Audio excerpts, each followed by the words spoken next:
আমার আল্লাহরে বুঝায় বলেন, আল্লাহ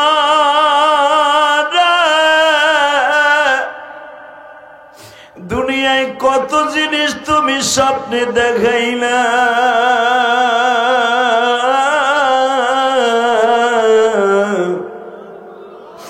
সারাদিন যা কল্পনা করি তাই তো আবার স্বপ্নের ভিতরে দেখি। আজকে পুরো ময়দানটার মধ্যে 1 ঘন্টা 1.5 ঘন্টা শুধু তোমার নবীর স্বপ্ন দেখার তাবিল করলাম। তোমার নবীর জীবনে একটা বার দেখবো আশা লইয়া বসছি মালিক, ঘুমের ঘরে দেখায়া দিবা, ঘুমের ঘরে দেখায়া দিবা রহমতের নবীকে, যারে দেখলে জাহান্নামের আগুন হারাম হবে। নবী আমার জানের জান গো, নবী আমার প্রাণ, নবীজিরা না দেখাইয়া মৃত্যু দিও না। মালিক রে তুমি দুহারের দিকে তাকাও, ঢাকা দুহারের দিকে তাকাও গো মালিক। এই মাসমার মধ্যে কার চোখ বেবে পানি পড়তাছে, এই ময়দানের মধ্যে কার যেন জনম দুঃখিনী মা,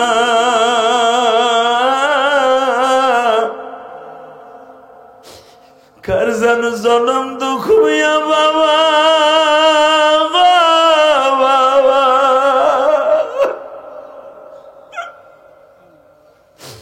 যেই বাবা বিলাসপুরের নেওয়ান থেকে প্রাইমারি স্কুলে বৃষ্টি হইলে কোলে করে নিয়ে যাইতো, আমার মাথায় 1 ফোঁটা বৃষ্টির পানি পড়বে আমার আব্বা সহ্য করে নাই গো। আমার বাবা জীবনে কোনোদিন ভালো একটা লুঙ্গি পরিধান করে নাই, ভালো একটা পাঞ্জাবি গায়ে দেয় নাই গো বাবা। বাবা আমাদের ঠিক মতো পাঞ্জাবি জামা দিছে, আরে আমার ওই বাবার মার্কিন 3খানা কাপড় দিয়া মাটির ঘরে রাখছি শোয়া। আল্লাহ ওই বাবা কবরে কেমন আছে জানি না, ওই জনম দুঃখিনী মা কার জানু কবরে কাদার মধ্যে কেমন আছে জানি না। বৃষ্টির পানিতে মায়ের কবরটা তলা গেছে।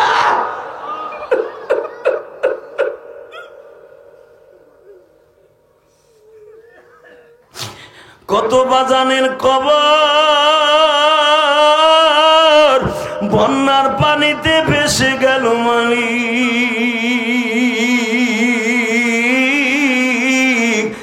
যেই বাবা আমার মাথায় 1 ফোঁটা পানি পড়বে সহ্য করত না, আজকে সেই বাবারে মাটির মধ্যে শোয়া রাখছি। চোখের পানি দিয়ে তোমার কাছে বলতেছি মালিক রে, আমার বাবারে কবরে মাইরো না।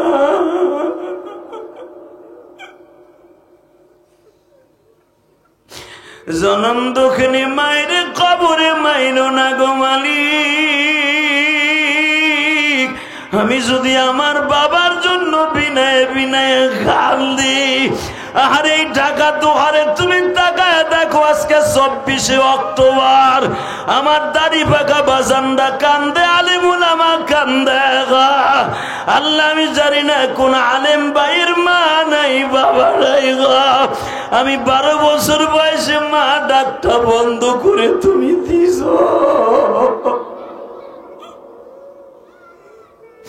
আমি ইলিয়াসুর রহমান জিহাদি 12 বছর বয়স থেকে মা ডাকটা ডাকতে পারি না।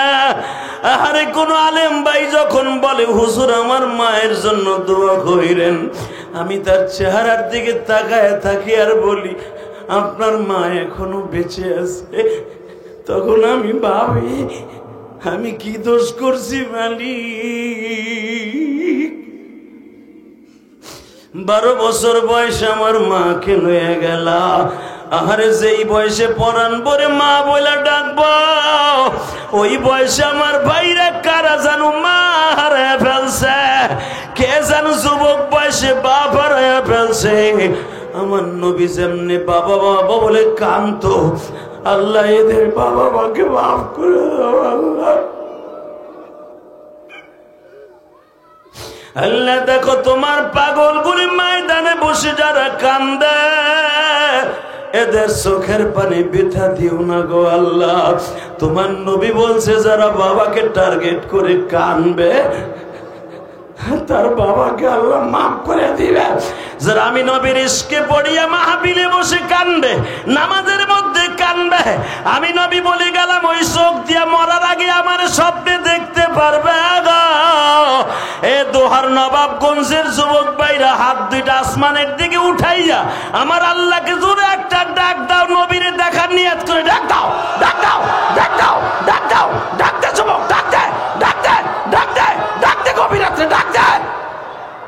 আল্লাহ তুমি মাফ করে দাও তোমার বান্দার না জানিয়া করছে গুনাহ জমিনে।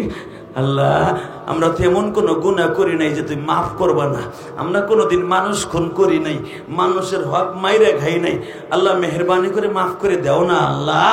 আল্লাহ একটা বার আমার নবীর স্বপ্নে দেখাইয়া দাও। وقال الله تبارك وتعالى ولا تهنوا ولا تحزنوا وأنتم الأعلون إن كنتم مؤمنين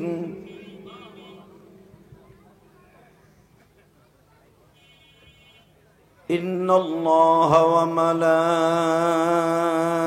وملائكته يصلون على النبي يا أيها الذين آمنوا صلوا عليه وسلموا تسليما اللهم صل على محمد وعلى آل محمد كما صليت على إبراهيم وعلى آل إبراهيم إنك حميد مجيد নামাজ পড়লে কে খুশি হয়? এ মাইকেল এমন কেন মাইক রে? টন ব্যাস বাড়া, বেড়া মাস্টার বাড়া, স্পিকার আমার দিকে একটা ঘুরা, একসাথে ইকো অফ থাকবে, রিভার বাড়াও, টন ব্যাস বাড়াও। নামাজ পড়লে কে খুশি হয়? রোজা রাখলে কে খুশি হয়? যাকাত দিলে কে খুশি হয়? আর একটা কাজ করলে আল্লাহ আল্লাহ রাসূল দুজন খুশি হয়, দুরূদ শরীফ পড়লে। যে ব্যক্তি ঠিক মতো দুরূদ পড়ে, যার অ্যাকাউন্টে লক্ষ লক্ষ দুরূদের আমল থাকবে, ওই লোকটা কোনোদিন বেঈমান হয়ে মরবে না। আর ইমানদারের মৃত্যু আল্লাহ নিজের জিম্মাদারিতে নিয়ে নেবেন। আরো জোরে কোন, আরো জোরে। যারা দাঁড়ায় আছেন বসবেন কি একটু? আসেন, বসলে মনে হয় ভালো হয়, বসে পড়েন। আসেন। এই বালিশ চাইছিলাম, বালিশ আনছে? আল্লাহ, এই যে আল্লাহর ওলিরা আসেন, এই কর্নারে জায়গা আছে, বসে পড়েন। তাহলে একসাথে বলেন তো দেখি আলহামদুলিল্লাহ, বলেন তো আল্লাহু আকবার, হামদান কাসীরা তাইয়্যিবা মুবারাকান ফীহি, ইয়া আল্লাহ ইয়া আল্লাহ ইয়া আরহামার রাহিমিন। বাংলাদেশের ঐতিহ্যবাহী একটা থানা, দোহার থানাধীন ছোট রামনাথপুর বিলাসপুর ইউনিয়ন ঐতিহ্যবাহী হযরত খাদিজাতুল কুবরা রাদিয়াল্লাহু তাআলা আনহা বালিকা মাদ্রাসার পঞ্চম বার্ষিকী ওয়াজ ও দোয়ার মাহফিলের সম্মানিত সভাপতি, আমার অত্যন্ত বন্ধুবর। আসলে বিগত 15টা বছর 16টা বছর এলাকায় সভাপতি প্রধান অতিথি হওয়ার জন্য আওয়ামী লীগের চান্দুরা ছাড়া পোস্টারে কারো জায়গা ছিল না। কথা কন না কে? ওয়াজের নাম নিতে হইলেই আমার নেতার নাম দিতে হইব। কথা ঠিক না বেটে? তা আলহামদুলিল্লাহ আপনাদের মাহফিলের এমন একজন সভাপতি আজকে আমার অত্যন্ত বন্ধুবর।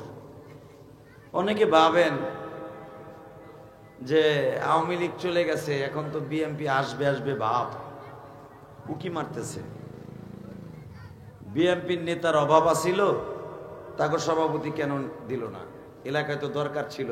আওয়ামী লীগেরও তো অনেক পাত্তি নেতা মেতা আছে এখনো। রে তুই কি লই আইছ রে ভাই? ওটা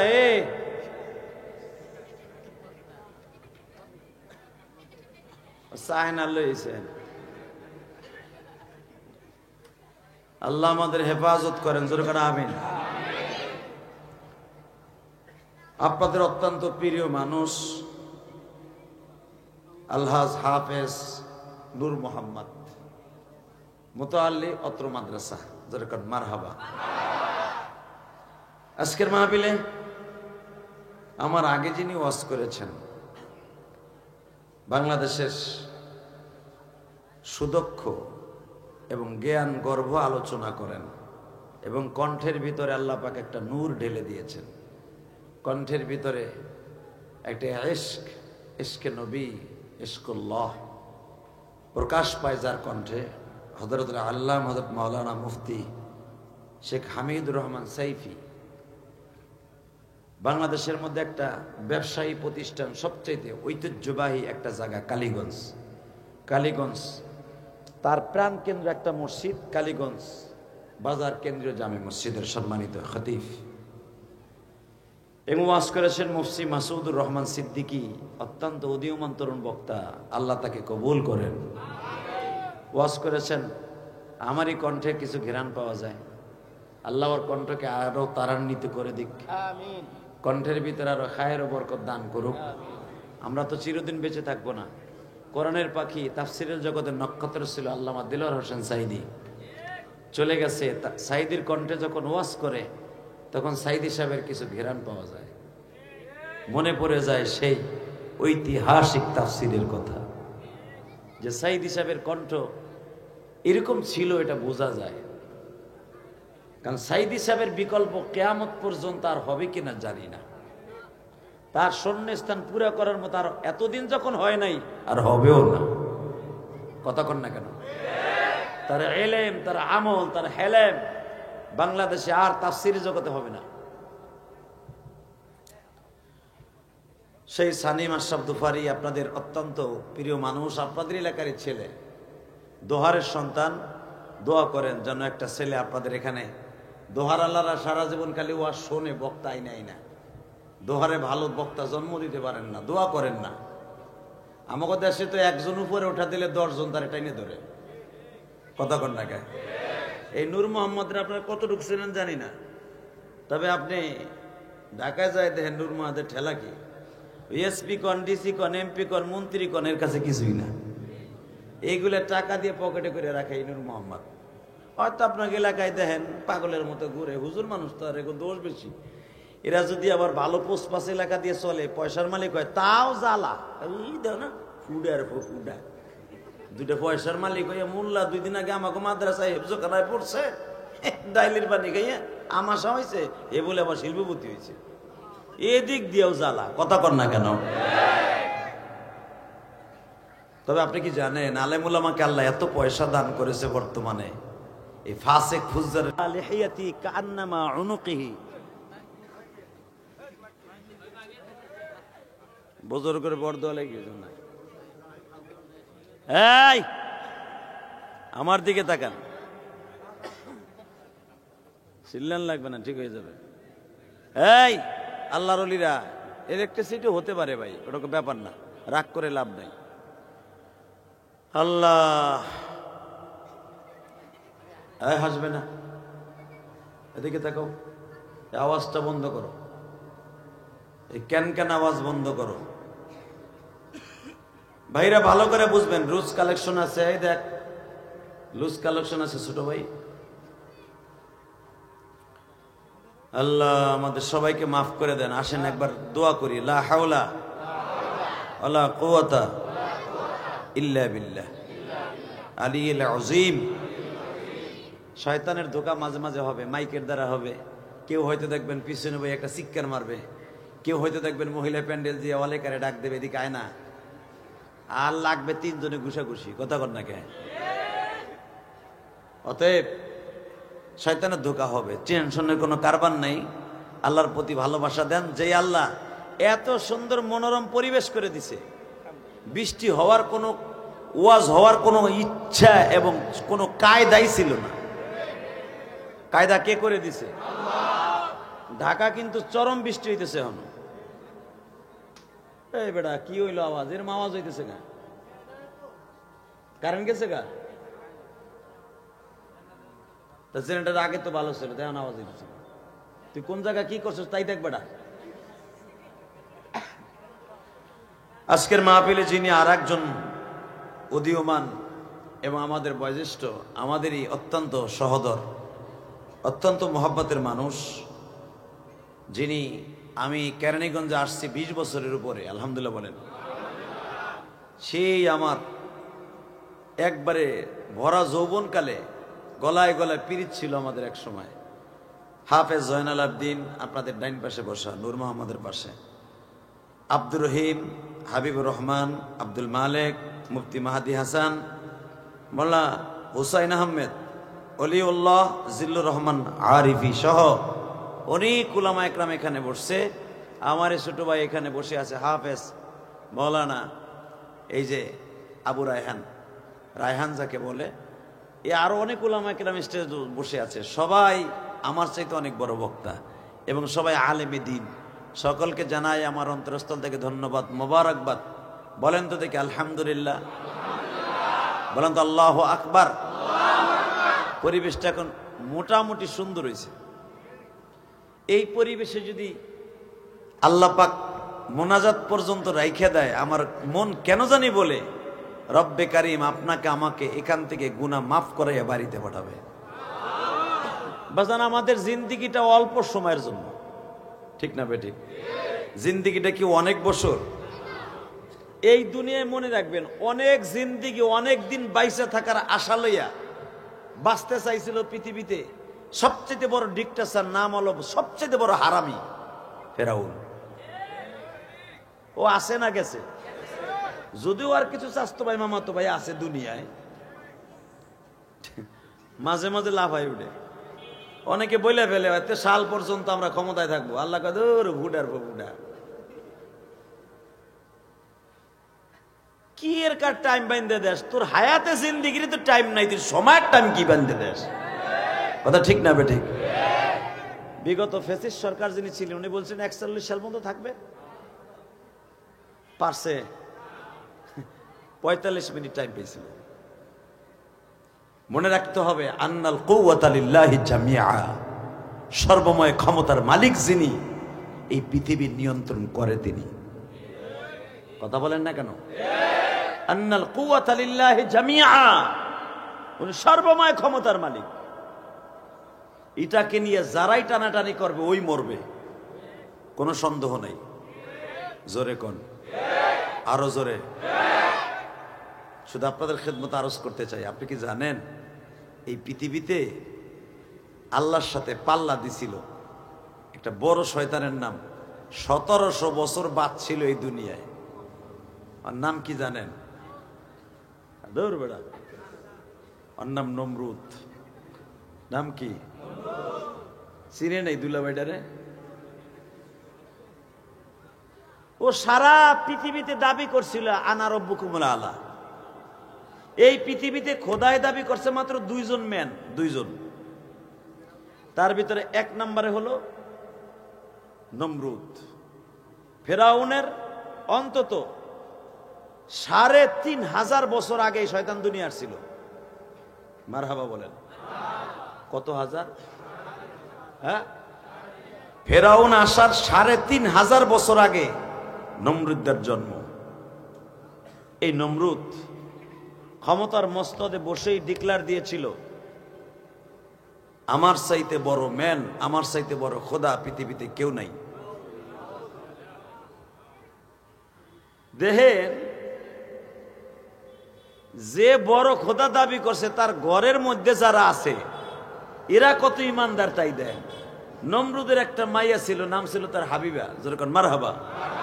নাম কি? জোরে কন, আরো জোরে।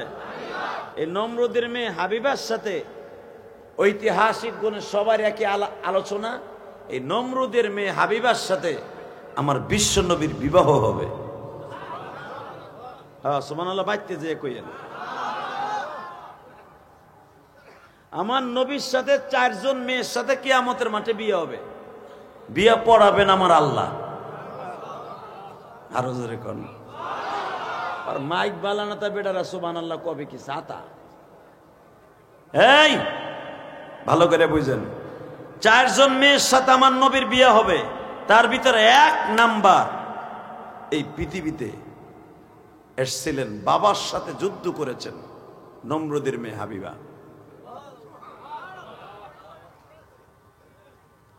নমরুদের এই মেয়েটা যখন দেখলো ইব্রাহিম আলাইহিমুস সালাতু ওয়াস সালাম রে আগুনের মধ্যে ফেলছে, নমরুদের মেয়েটা 2 তলার উপরে বসে, পাথরের উপরে বসে ডিলিক দিয়ে খাড়ায়া বলতেছে, আব্বা তুমি যদিও দেখতেছো ইব্রাহিম রে আগুনের মধ্যে ফেলে দিছো, মারা যাবে, তুমি একবারও দেখলা না ইব্রাহিম আগুনের মধ্যে বই আঙ্গুর খাইতেছে। তোমার আগুন আর আগুন নাই, আঙ্গুরের বাগান হইছে। কুল্লা ইয়া নারু কুনি বারদাও ওয়া সালামান আলা ইব্রাহিম মিল্লাতা আবিকুম ইব্রাহিম হুয়া সাম্মাকুমুল মুসলিমিন।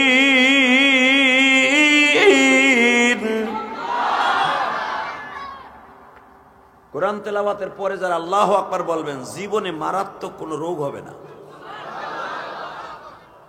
কারণ কথাটা আমি বলতেছি, কথাটা কার?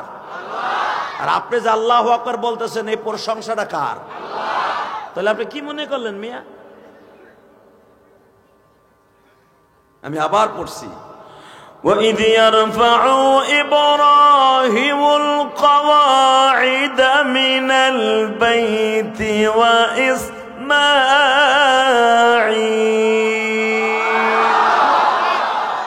এখানে শেষ না। দেখেন আপনার ইব্রাহিমের কত প্রশংসা আল্লাহ কোরআনে করছে। আল্লাহু আকবার, আল্লাহু আকবার, আল্লাহু আকবার। পৃথিবীতে যত নবী আসছে সবচাইতে বেশি ডিক্টেটরের সামনে জিহাদ করেছে আমার বাবা, আপনার বাবা ইব্রাহিম। এই যে দেখেন চরমনার মুরিদরা উল্টা পাল্টা শুনলেই লাভ দিয়ে খারায় যায়, পাগড়িটা মাথারতে মাজায় বান্ধে, এমনি এমনি না তো, এগো পিঠটাও করা মুরিদটাও করা। কথা কর না কে? এগো পীর এমন একজন পীর, এই যে নামাজের মধ্যে পাগড়িটা মাথায় থাকে, রাস্তায় নামলে তখন মাথায় থাকে না, মাজায় থাকে। কথা কন না কে? মাঠের পীর, রাস্তার বীর।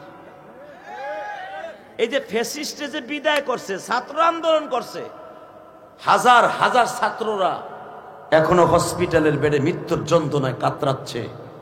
কিন্তু বাংলাদেশে প্রথম 5ই আগস্ট সর্বপ্রথম কারফু ভেঙে রাস্তায় বাঁশের লাঠি নিয়ে নেমেছে চরমোনার মুরিদের চরমোনা বিষয়। আমি কিন্তু চরমোনার মুরিদ না, আর দালালেও করি না, যেটা বাস্তব ওটা কইলাম। মারহাবা কর। আমরাও 60 দিন গেছি, ভাই বোনা, খালি তোমরা গেছো।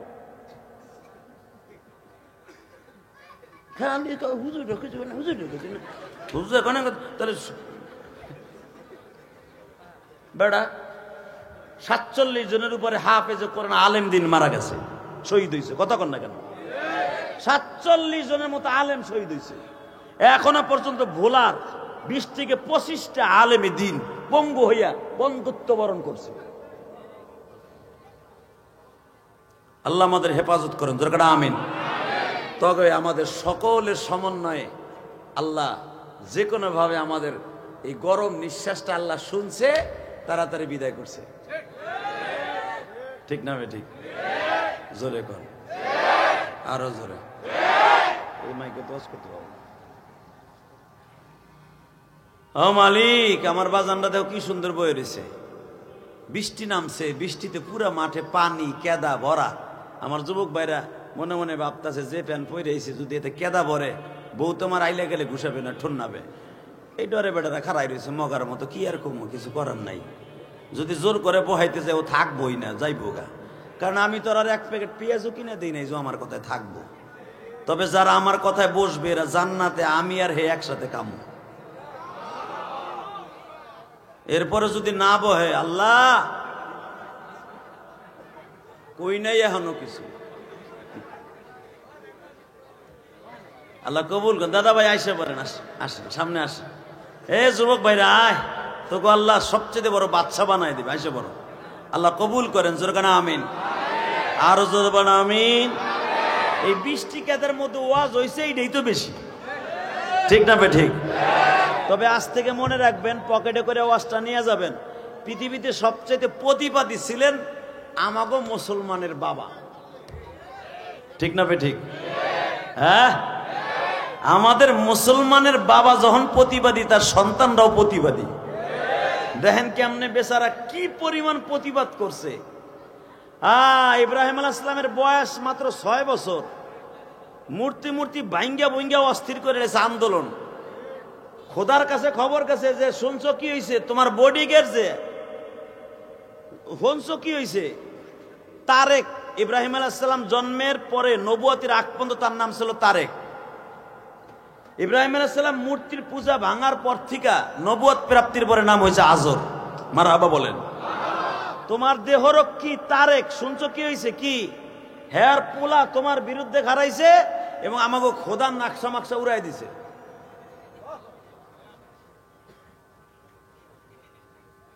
নমরুদ এত 100 বছর ক্ষমতায়, সে কি আর সে আছে?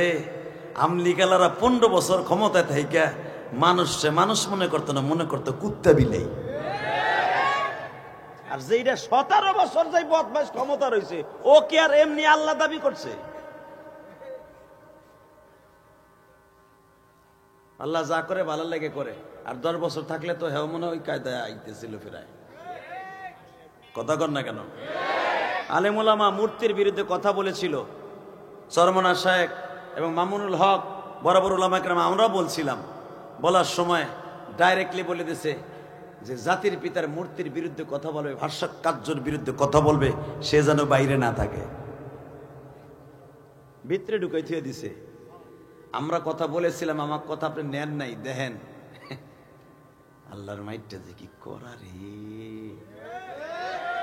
ছোট্ট ছোট্ট পোলাপান, আমরা কথা বলছিলাম খালি, তাই তো আমরা ভিতরে ছিলাম, ভিতরে গেছি। আর পোলাপান যারা একবারে সেন্ডারে খুইলা একবারে গোসল করাই দিছে, ওইটা ভাল লাগছে। কথা কন না কেন? এ রাগ করতেছেন? করেন গাথাতে, আমার কি হয়েছে? আলেম ওলামা কোনদিনও কোরআন হাদিসের পক্ষ ছাড়া বিপক্ষে কথা বলে না। আলেমদের কথা মানবেন, দুনিয়াও শান্তি, আখেরাতেও শান্তি। আলেমদের কথা মানবেন না, দুনিয়াও জুতার বাড়ি, আখেরাতে তো মার সেই কেলানি, ওই কেলানির তোর মিস নাই। কথা কন না কেন? আরো জোরে। বাংলাদেশের যে কটা মন্ত্রীর বাড়ি এবং গাড়ি পোড়াইছে, এই টাকাগুলা যদি না পোড়াইয়া মোটামুটি ব্যস্ত, লর্ডেও ব্যস্ত, বাংলাদেশে 1 মাস ভালো চলতো। যেই পরিমাণ সম্পদ পোড়াইছে, অর্থাৎ মন্ত্রী গো গাড়ি, এক একটা গাড়ি 1.5 কোটি, 2.5 কোটি, 3 কোটি, 5 কোটি টাকার একটা গাড়ি। মনে রাখবেন, যে আল্লাহ দেয় ওই আল্লাহ কিন্তু নেয়। কথা বলেন না কেন? আরো জোরে বলেন, আরো জোরে। আল্লাহ আছে না? 6 বছরে আমার বাবা ইব্রাহিম শুনতে পাইল যে আমার মূর্তির বিরুদ্ধে, আমার খোদার বিরুদ্ধে কথা কয়। ইব্রাহিম আলাইহিস সালাম রে লয়ে গেছে নমরুদের কাছে। শয়তান লম্বা ছিল 21 থেকে 22 হাত লম্বা। নমরুদ্দা এত বড় এক শয়তান, মাথা ছিল আপনার আমার বডির অর্ধেক। শয়তান রে গোসল করাইতে 4টে থেকে 5টা যুবক লাগতো, তাগড়া। এই শয়তান রে গোসল করে চেয়ারে বসাইছে। সূরা আম্বিয়ার মধ্যে আসছে, নমরুদের সামনে দিয়ে আল্লাহর খলিল আমার বাবা, আপনার বাবা আসছে তারে কাইনা কয়, দেখেন খোদা এর একটু ফুটু দিয়ে দেন, ও খুব প্রতিবাদী। এবার দিলটা নরম করবেন, দেখেন আপনারা বাবা আমার বাবা কি প্রতিবাদী কণ্ঠ রে। নমরুদের সামনে দাঁড়ায় বলে, আব্বা তারেক। জি বাজান, এমন কিছু কইস না যে খোদার মাইন্ডে লাগে। খোদার মাইন্ডে লাগবে এটা তার বাপে টেনশন করতেছে। জিজ্ঞেস করে, আব্বা ওইটা কেডা? বড় লম্বা দেখা যায়, বিশাল বড় দেহের মালিক, ওই লোকটাকে? তারেক বলতেছে, ইব্রাহিম আলাইহিস সালামের বাবা আজর, যার নাম কোরআনে আসছে আজর। ওয়া ইদ ক্বালা ইব্রাহিমু লিআবিহি আজর। আল্লাহ কোরআনে আজর বলছে, তাই আজর বললাম, নাম তারেক। যখন জিজ্ঞেস করতেছে, আব্বা ওই লোকটাকে? চেয়ারের মধ্যে পাও সাইড দিক দিয়া বসে আছে। আজর যখন বলছে, ইব্রাহিম রে,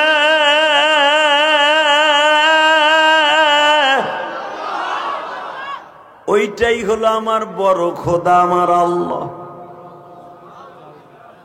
আল্লাহর খলিল ইব্রাহিম একটা লাভ দিয়ে দাঁড়াইয়া প্রতিবাদ করলেন, বাবা গো, ওই লোকটা কোনদিন খোদা হইতে পারে না। আব্বা তুমি জানো না গো, ওই লোকটা কোনদিন আল্লাহ হতে পারে না গো বাবা।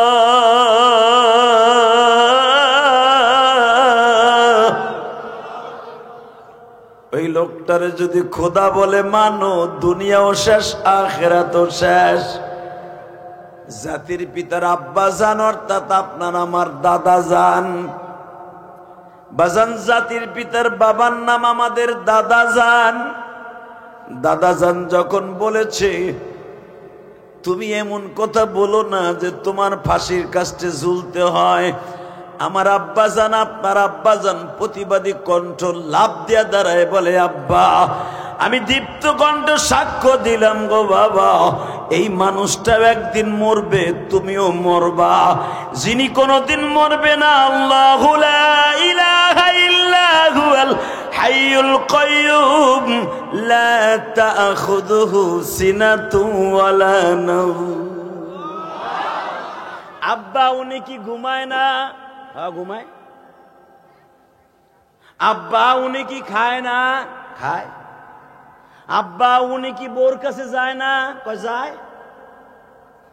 উনি আবার আল্লাহ কেমনি? কচপ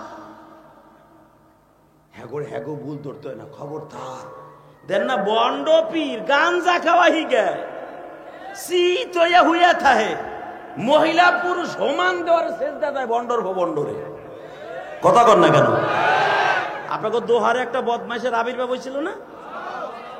রসুল দাবি করছিল, আলী আহমদ না কি নাম, ও বরকতুল্লাহ, নবাবগঞ্জ না, দোহারি। এই মেয়ে ভালো করে বুঝে, এই নবাবগঞ্জ দোহারের বর্ডারে মনে হয় বরকতুল্লাহ গালিমপুর জন্ম নিয়েছিল না, আশেকে রাসূল গুলো ওরে বাইরে ও তক্তা ছুড়াই দিছে। কথা বলেন না কেন? মনে রাখবেন, প্রতিবাদী যারা ইব্রাহিম আলাইহিস সালামের সন্তান তারা। ইনশাআল্লাহ বলেন, আল্লাহু আকবার বলেন। তো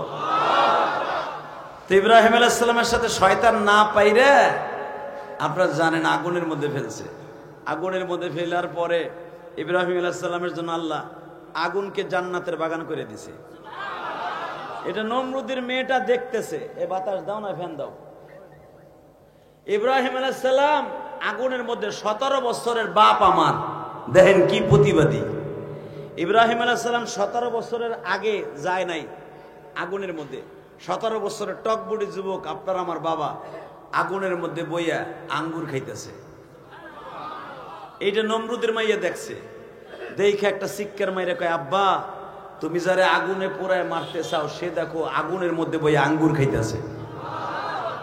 আব্বা উনারে যে খাওয়াইতেছে আঙ্গুর, ওই খোদার পর আমি বিশ্বাস করি, ঈমান আনলাম। আরো জোরে কোন।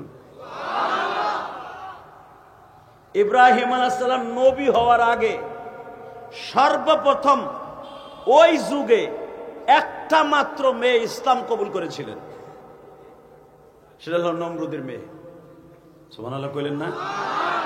আর আমার নবীর কাছে সর্বপ্রথম ইসলাম কবুল করে মেয়েদের মধ্যে শহীদ হয়েছিলেন মা সুমাইয়া। দেখেন মিল কত। তাহলে বোঝা গেল ইসলামের জন্য মেয়েদের কিন্তু অবদান কম নয়। কথা কোন? মেয়েদের অবদান বেশি না কম? মেয়েরা এখন যে কি খুশি হবে। ইসলামের জন্য সবচাইতে বেশি রক্ত দিয়েছে প্রথম ইসলামের জন্য মেয়েরা। নমরুদের মেয়ে আমার জাতির পিতা ইব্রাহিমের জন্য প্রথম জীবন দিয়েছে। আল্লাহু আকবার জোরে বলতে হবে। আর আমার নবীর জন্য ইসলামের জন্য প্রথম জীবন দিয়েছে, রক্ত দিয়েছে একটা মহিলা, মা সুমাইয়া। আপনারা জানেন সুমাইয়ার ইতিহাস, সবাই জানেন। আমি নতুন করে আবার বলছি, এই বছর যখন উমরায় ছিলাম, যেখান দিয়ে হাজিদেরকে এখন বাঙালি মার্কেটে দিক থাকলে সবচাইতে আমাদের কষ্টের বিষয় কি জানেন? প্রথম কষ্ট হলো হাজিদেরকে ঘুরাইয়া ওই সুমাইয়ার কবরের পাশ দিয়েই নেয়।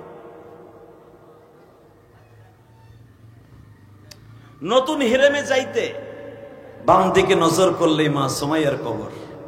আলহামদুলিল্লাহ বলেন। এখন দিলটা নরম করবেন। আমি যখন এই বছর মা সুমাইয়ার কবরটারে পিছনে রেখে মাগরিবের নামাজ পড়তেছিলাম, এই তো 2 সপ্তাহ আগে একসাথেই ছিলাম। এই যে আপনাকে নূর মোহাম্মদ, আল্লাহ, অনেকে ভাবেন আমাকে গ্রামে দামি দামি মানুষকে নূর মোহাম্মদ রেখিলে সভাপতি বানাইছে। না গো ভাই, সভাপতি সব জায়গার মানুষও হইতে পারে যদি সে যোগ্যতা সম্পন্ন হয়। কথা বলেন না কেন?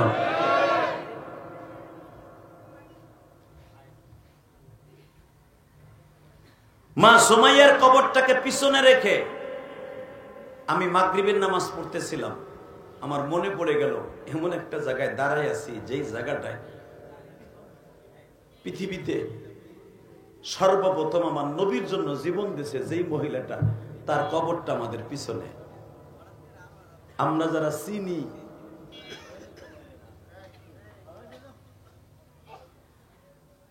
যারা চিনি, গো বাবা,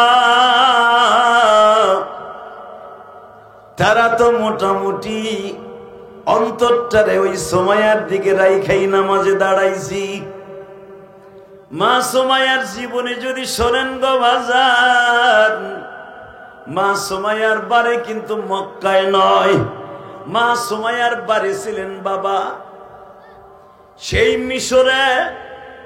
মিশরের বর্ডারকে ওভারটেক করে এই দেশে আসছিলেন বাবা হজের মৌসুমে।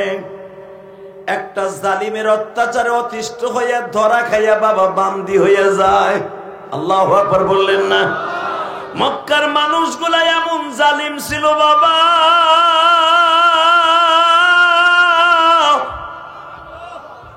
আমাদের দেশে যেই রকম ভাবে গরু চুরি করে বাজারে বিক্রি করে কিনা, ওই জামানায় গোলাম বান্দি চুরি করে বাজারে বিক্রি করত। গোলাম বান্দি চুরি করে বাজারে বিক্রি করতো। সময় আইছে আল্লাহর ঘর দেখার লাগে এক জালিম হারে চুরি কইরা জুলুম কইরা মক্কার সবচেয়ে বড় ডিক্টেটর স্বৈরাচার শয়তান মা সুমাইয়ারে ধইরা আটকায়া আর এক বড় লোকের বাড়িতে বিক্রি করে দিছে। যেই রকম ভাবে আপনারা জানেন সালমান ফার্সি যার সিদ্ধান্তে কোরআন শরীফের অনেকটা আয়াত নাযিল হইছে। আল্লাহ সুবহানাহু ওয়া তাআলা আসতে কয় এ যার সিদ্ধান্তে একটা মানুষ সিদ্ধান্ত করছে আল্লাহ ওই সিদ্ধান্তের উপরে ভোট দিছে, তাও কোরআনের আয়াত দিয়া।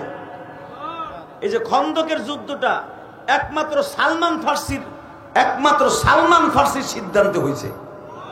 এটা নবীর সিদ্ধান্ত হয় নাই, কিন্তু সালমান ফার্সি আর আল্লাহর সিদ্ধান্তে হয়েছে। সুবহানাল্লাহ বিহামদি। তো এই সালমান ফার্সি একবার দুইবার বিক্রি হয় নাই, অনেকবার বিক্রি হয়েছে মক্কায়। এক জালিমের হাত থেকে আরেক জালিমের কাছে বিক্রি হয়েছে, আরেক জালিমের থেকে আরেক জালিমের কাছে বিক্রি হয়েছে। লাস্টে বিক্রি হইতে হইতে হইতে মদিনায় আয়া আর একজনের কাছে ধরা খাইছে। আস্তে আস্তে দাও। এই সালমান ফার্সি লাস্টে নেক্সটে যার বাড়িতে আইসা গোলাম হইছে, ওই সালমান ফার্সি যেই বাগানে নামাজ পড়তেন, যেই বাগানে পানি দিতেন, 160টা খেজুর গাছ ছিল, ওই 160টা খেজুর গাছে সালমান ফার্সি সন্তানের মতো লালন পালন করতেন। 2 বেলা 3 বেলা পানি দিতেন। এই সালমান ফার্সি খেজুরের বাগানে বইয়া, যেই বাগানে বইয়া আমার নবীর শুভ সংবাদ শুনছিলেন যে নবী মুহাম্মদ মদিনায় আইছে। 7 মাস ধরে নবী মদিনায় আসছে, মসজিদে নববী হয়ে গেছে। সালমান ফার্সি 7 মাস পরে শুইনা মালিক রে বলতেছে, মালিক আপনাকে মদিনায় একজন মানুষ আসছে যার চেহারা দেখলে ক্ষুধা লাগে না। আরো জোর কোন, মিষ্টি শুরু কর, আরো আদব লয়ে কোন তো দিহি। মালিক ছিল অত্যন্ত জালিম, আপনারা জানেন। হাদিস আছে বুখারীতে লম্বা চওড়া সালমান ফার্সির ইসলাম গ্রহণ সম্পর্কে, আব্দুল্লাহ ইবনে সালামের ইসলাম সম্পর্কে বহুত হাদিস বুখারীতে আছে। সালমান ফার্সি বলতেছে, মালিক যদি আপনি আমার একবার বলতেন আমি একটু এই লোকটার লগে দেখা করে দিতাম। লোকটারে দেখলে বলে ক্ষুধা লাগে না, লোকটারে দেখলে বলে চোখের জ্যোতি বেরিয়ে যায়, লোকটারে দেখলে বলে দুর্বল মানুষ সবল হয়ে যায়। লোকটা কোনো ছাগলের পাশ দিয়ে হাইটা গেলে ওই ছাগলগুলা বরকতপূর্ণ হয়ে যায়। লোকটা কোনো বাগানের ভিতর দিয়ে হেঁটে গেলে সারা বছর ওই বাগানে খেজুর ধরে। ওই লোকটা আপনার বাগানেও যদি আসে, আপনার বাগানে খেজুরের অভাব হবে না। তো সালমান ফার্সির মালিক আপনারা জানেন, বুখারীতে আসছে, সিয়াসাত তার প্রত্যেকটা কিতাবে আছে। অনেক লুবি ছিল, অনেক লুবি। বুঝেন না আমার কথা? অনেক লুবি ছিল। এখন একটা শর্তে আমি তোরে যাইতে দিতে পারি, কি? এই যে এই ওক্তে যে পানি দিতি, যেই কাজ তুই করতি আমার বাড়িতে, এই যতটুকু সময় তোর লস হবে এর ডাবল কাজ কিন্তু তুই করে দিবি আহার পরে। সালমান বললেন, আপনি খালি আমার যাইতে দেন, আমি যেই কাজ করতে যে 2 ঘন্টা আমার লস হবে, 4 ঘন্টা কাজ আমি বেশি করে দিব। সালমানের মালিক লুবি সঙ্গে সঙ্গে কইতেছে, আর একটা কাজ করতে হবে। তুই না কইলি নবী মুহাম্মদ বাগানের মধ্যে আইলে বলে খেজুর সারা বছর ধরে, তাহলে তারে লই আমি। আসলে আপনাকে কষ্ট হয়ে গেছে। আল্লাহুম্মা আমিন। হয় নাই? তাহলে আওয়াজ দিয়েন। আরে কি সুন্দর কথা রে, আমার নবী কি বরকতপূর্ণ নবী। আমার আল্লাহ তাই বলে কোরআনে, কি বলে শোনেন, আমি আয়াতটা পড়িয়া, ওমা আরসালনাকা ইল্লা রাহমাতাল লিল আলামিন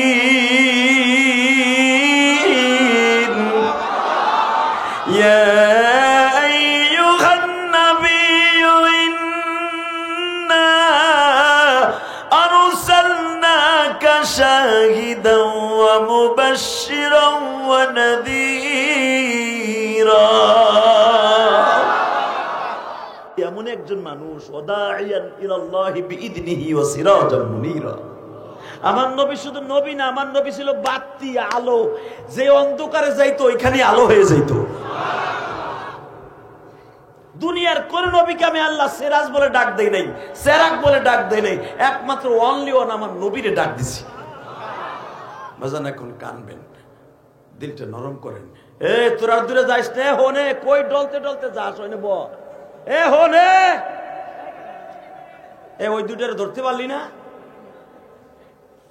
যাজ্ঞা তুই আহিস, আবার দোয়া করি আল্লাহ ওরা দুইজন যেন ফিরে আসে। আবার যে নিয়ত করে দুইজন বুদ্ধি করে গেছে ও যেন আসে আল্লাহ। আর যদি না আসে লজ্জায় গেছে, আবার আইব আলহামদুলিল্লাহ বলেন। কারণ আপনাকে যে অবস্থা, ওয়েদারের অবস্থাও একই রকম, মাইকের অবস্থাও একই রকম, টান দিতে গেলে গলা ব্যথা করে। তাহলে একসাথে বলেন তো, আমার নবীকে আল্লাহ সেরাক করে ডাক দিছে, বাত্তি। সেরাক মানে বাত্তি। আমার নবী অন্ধকারে গেলে আলো হয়ে যাইত। মা আয়েশা বলেন, আমি মাঝে মাঝে নবীরে ডাকতাম, ডাইকে আমার ঘরের বাত্তি দিতাম। কারণ আমার ঘরে তেল নাই, বাত্তি নাই, বাত্তি দিব কিন দিয়া, হায় সন্ধ্যার বাত্তি দিতাম নবীরে ডাইকা। কারণ নবী ঘরে আইলি বাত্তি ধক ধক করে জ্বলতো, কি আলো ছিল। আর আল্লাহ বলছো আর সিরাজাম মুনিরা। হে বা আমার নবী যে বাত্তি, এটা কি আমি কইছি না আল্লাহ কইছে? জোরে কর। সালমানের মালিক কইতাছে, তোর তোর তো তুই যারে দেখতে যাবি হ্যারে বাগানে লই যাবি, যদি আনতে পারস তাহলে যাবি। সালমান বলেন, শোনেন মালিক, একটা কথা কই, রাগ করেন নাকি? আপনি মালিক হইছেন দিয়ে আপনি যে একবারে দুধি দোয়া তুলসীর পাতা হয়ে গেছেন তাও না। আপনার পৃথিবীতে এমন কোনো বাপ আসেনি যে বাগানে ঢুকলে খেজুর পুরো বছর হয়। আমি কইছি আজকে দেখা করতে যাবো, পরের বার যে দাওয়াত দিমু একদিন তার এই বাগানে আনমু, আনার পরে দেখবেন আপনার বাগান খালি বরকত আর বরকত আর বরকত আর বরকত আর বরকত। হে কি আমার, হে কি তোমার আমার মতো লুবি? কইলে আমার হে আইয়া বললো কথা কন না কেন? ইলিয়াস রহমান জিহাদির ফোন করলে আয়া বললো, নূর মোহাম্মদের ফোন করলে সে সব পৌঁছে আয়া বললো। এত সহজ। এই যে শানীন আশরাফ দোহারি, ও আমারে আনতে বহু তেল মোবিল খরচ করছে। এই মাহফিলের দাওয়াত কিন্তু প্রথম আমার ছিল না, অনেক তেল মোবিল দিয়ে রাজি করেছে। এত সহজ আমাদের মতো একটা বক্তা না। আর আমার মতো একটা তেল আসরা নাকান্দারে যদি আনতে এত তেল মোবিল লাগে, সারা পৃথিবীর বাচ্চা ওনারে কোথায় নিতে হলে কি লাগতো? যারে আল্লাহর বাড়িতে লয়ে যাইতেছে বডি গেট দিছে আল্লাহ ৭০,০০০ নূরের ফেরেশতা। জিব্রাইল বানাইছে আমার নবীর খাদেম, মিকাইল যে বানাইছে খাদেম। যারা সারা পৃথিবী যাদের আল্লাহ চালায়, এই সমস্ত ফেরেশতাদেরকে বানাইছে আমার নবীর খাদেম।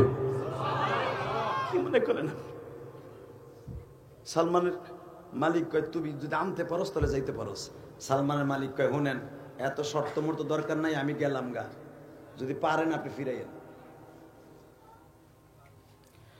সালমানের মালিক মনে মনে কয়, তুই যে তো বড় লম্বা, তুই যে শক্তিশালী, আমার মতো ২০টারও খাতির করবি না আমি জানি। তবে যারে সালমান যা,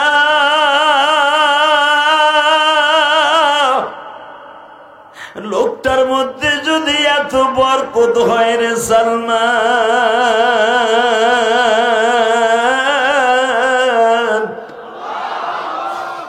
অন্তত আমার কথা বলিয়া বলিস, আমার মালিক আপনারে দাওয়াত দিছে, আপনি গেলেই বলে আমার মালিকের বাগানে বরকত হয়ে যাবে।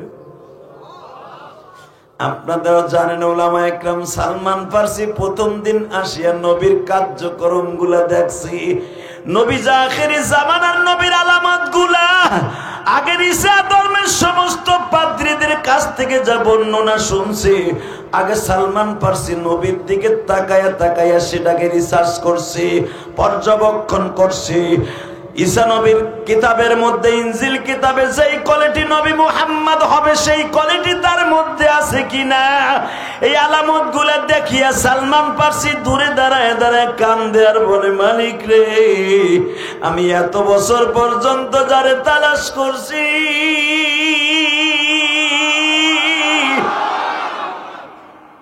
যারে চাইছি তারে পাইছি।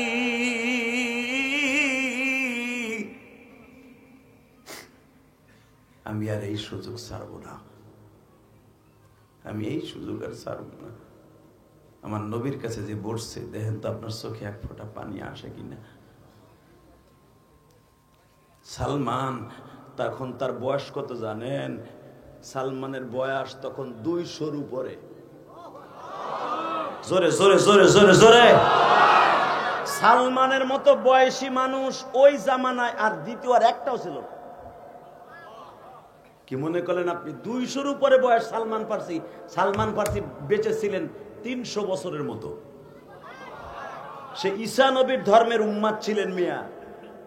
সে আমার নবীর খোঁজে খোঁজে খোঁজে মদিনায় এসেছে। 200 বছর আগের থেকে হাঁটা শুরু করছে, আবার নবীরে পাইবার আশায়।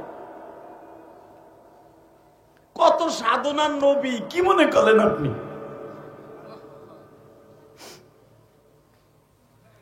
নবীরে দেখে সামনাসামনি বয়ে কয়, আমি আপনারা দিনটা প্রশ্ন করতাম, করো বাবা। সে করার আগেই নবী উত্তর দিয়ে দিছে। সালমান যে প্রশ্ন করবে, সে প্রশ্ন নবী সালমানের প্রশ্নের আগেই অ্যান্সার দিয়ে দিছে। সালমান ফার্সির বুঝতে আর বাকি নাই যে ইনি আখেরি নবী। কিন্তু সালমানের মাথায় ধরতেছে না, এই লোকটা আমার মনের মধ্যে যে প্রশ্নগুলোর উত্তর দিল কেমনে। যাজ্ঞা এত কথা বাড়াবো না, নবী মুহাম্মাদের তো পাইছি, ঠিক আছে হুজুর আমার বেশি সময় নাই, আমার মালিকের আবার এই টাইমটা কাজ আদায় করতে হবে, আমি যাই আজকের মতে। নবী বলে, সালমান যাইবার আগে একটা কাজ করে যাও, আমার হাতের এই খেজুরটা লয়ে যাও। আল্লাহ যারা তোমার নবীর কথা শুনে সুবহানাল্লাহ বলছে, এদের বাবা মারে মাফ করে দিও আল্লাহ।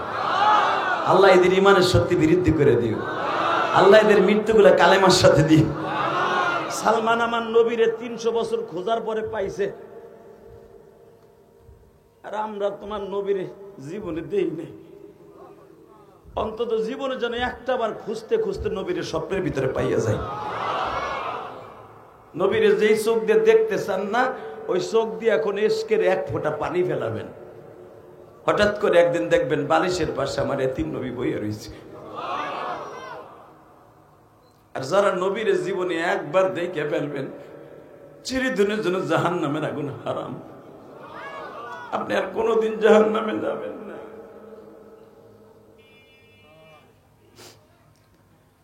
বাজানরা, আমি আপনাদের সামনে এখন বলছি, চোখের পানিটা রেডি করে ফেলেন। আমার আল্লাহরে বুঝায় বলেন, আল্লাহ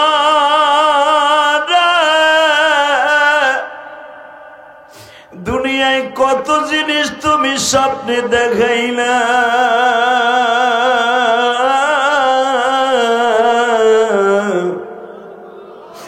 সারাদিন যা কল্পনা করি তাই তো আবার স্বপ্নের ভিতরে দেখি। আজকে পুরো ময়দানটার মধ্যে 1 ঘন্টা 1.5 ঘন্টা শুধু তোমার নবীর স্বপ্ন দেখার তাবিল করলাম। তোমার নবীর জীবনে একটা বার দেখবো আশা লইয়া বসছি মালিক। ঘুমের ঘরে দেখায়া দিবা, ঘুমের ঘরে দেখায়া দিবা রহমতের নবীকে, যারে দেখলে জাহান্নামের আগুন হারাম হবে। নবী আমার জানের জান গো, নবী আমার প্রাণ। নবীজিরে না দেখাইয়া মৃত্যু দিও না। মালিক রে তুমি দুহারের দিকে তাকাও, ঢাকা দুহারের দিকে তাকাও গো মালিক। এই মাসমার মধ্যে কার চোখ বেবে পানি পড়তাছে, এই ময়দানের মধ্যে কার যেন জনম দুঃখিনী মা,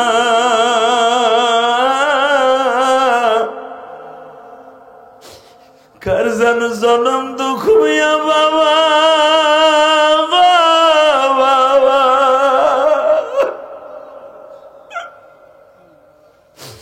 যেই বাবা বিলাসপুরে নেওয়ান থেকে প্রাইমারি স্কুলে বৃষ্টি হইলে কোলে করে নিয়ে যাইতো, আমার মাথায় এক ফোঁটা বৃষ্টির পানি পড়বে আমার আব্বা সহ্য করে নাই গো।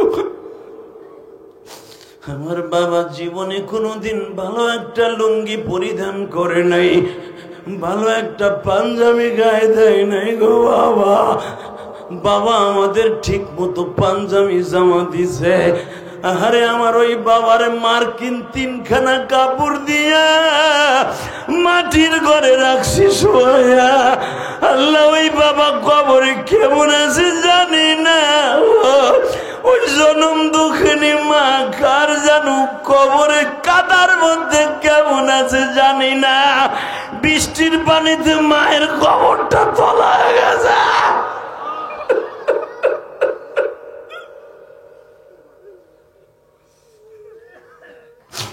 কত বাজানের কবর বন্যার পানিতে ভেসে গেল মালিক।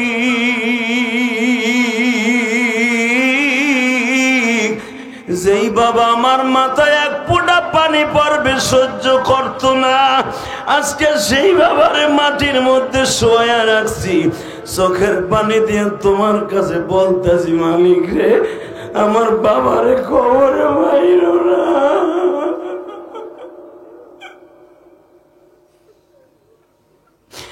জনম দুঃখিনী মায়ের কবরে মাইরো না গো মালিক।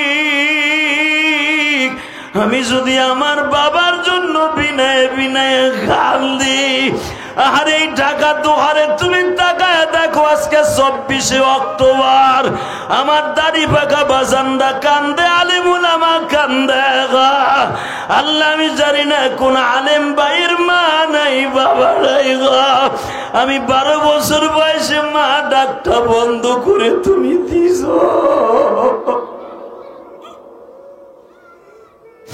আমি ইলিয়াসুর রহমান জিহাদি 12 বছর বয়স থেকে মা ডাকটা ডাকতে পারি না। আরে কোন আলেম ভাই যখন বলে হুজুর আমার মায়ের জন্য দোয়া কইরেন, আমি তার চেহারার দিকে তাকায় থাকি আর বলি আপনার মা এখনো বেঁচে আছে। তখন আমি ভাবি আমি কি দোষ করছি মালিক।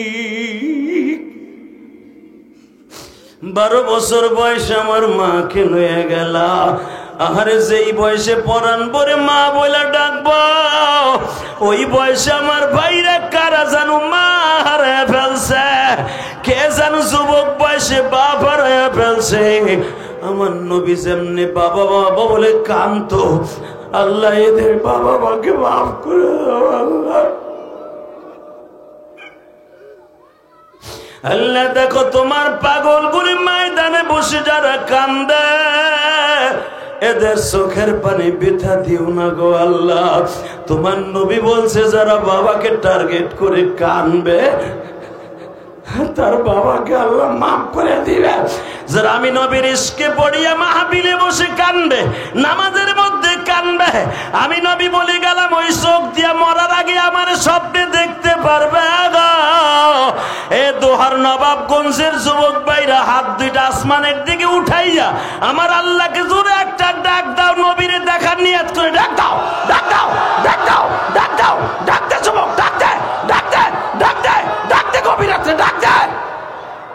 আল্লাহ তুমি মাফ করে দাও তোমার বান্দার না জানিয়া করছে গুনাহ জমিনে।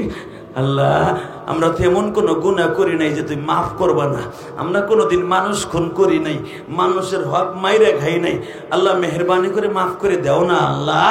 আল্লাহ একটাবার আমার নবীর স্বপ্নে দেখাইয়া দাও। রেডি হও, চোখটারে রেডি করো। গুনাহ করতে করতে এখন চোখ দিয়েও পানি আহে না, অন্তরের ভিতরে একটু গামায় না। মনে রাখবা যার যত গুনাহ কম তার চোখে তত তাড়াতাড়ি পানি। এই যে আলিমুল আমা কেন চিল্লাইয়ার কান্দে জানো? আলেমদের অন্তরটা ফেরেশ, নবীর ইশক দিয়া ভরা। আর নবীর বিরুদ্ধে কথা শুনলে আর সহ্য করতে পারে না। কথা বলেন না কেন? ভারতের এক পুরোহিত আমার নবীরে গালি দিয়েছে চরিত্রহীন বইলা। যদি বাংলাদেশে পাইতাম রে, ওরে জাগায় পুইতে ফেলতাম। এ দোহারের যুবক, জাগায় পুইতে ফেলতি না। বাংলাদেশে আর কোন নাস্তিক বেঈমান আবার বিশ্ব নবীরে গালি দিয়া দোহার নবাবগঞ্জ নয়, পৃথিবীর কোন প্রান্ত থেকে যদি বাংলাদেশে এসে গালি দেয়, ওর জাগায় পুঁতে ফেলবো, জাগায় মেরে ফেলবো। কে কে রাজি আছো? আল্লাহকে তো হাত তুলে দেখায় দাও।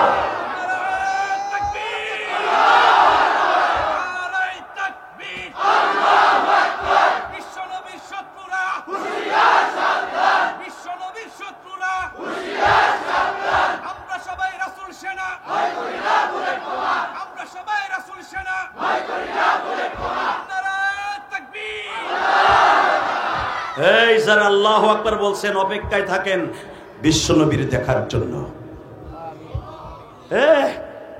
তোমার নেতারে গালি দিলে, শেখ মুজিবুর রহমানরে গালি দিলে, আওয়ামী লীগ লাগো তেলা পয় ভেমরুলে কামড়াইতো, ওই এলাকা সায়রা করে দিত। কথা ঠিক না বেঠে?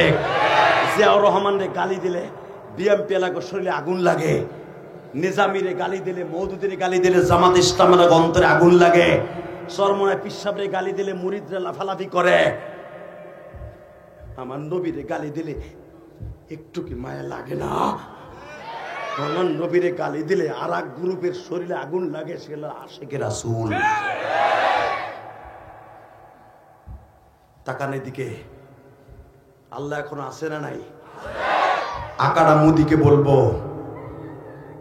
আকাড়া মুদি, তাড়াতাড়ি তোমার ওই ব্রাহ্মণকে ফাঁসির মঞ্চে দাও। কারণ তোমার দেশে জন্ম নিয়েছে আহমদ আর মোহাম্মদ, তোমার দেশে জন্ম নিয়েছে হাজী ইমদাদুল্লাহ মুহাজির মক্কি, তোমার দেশে জন্ম নিয়েছে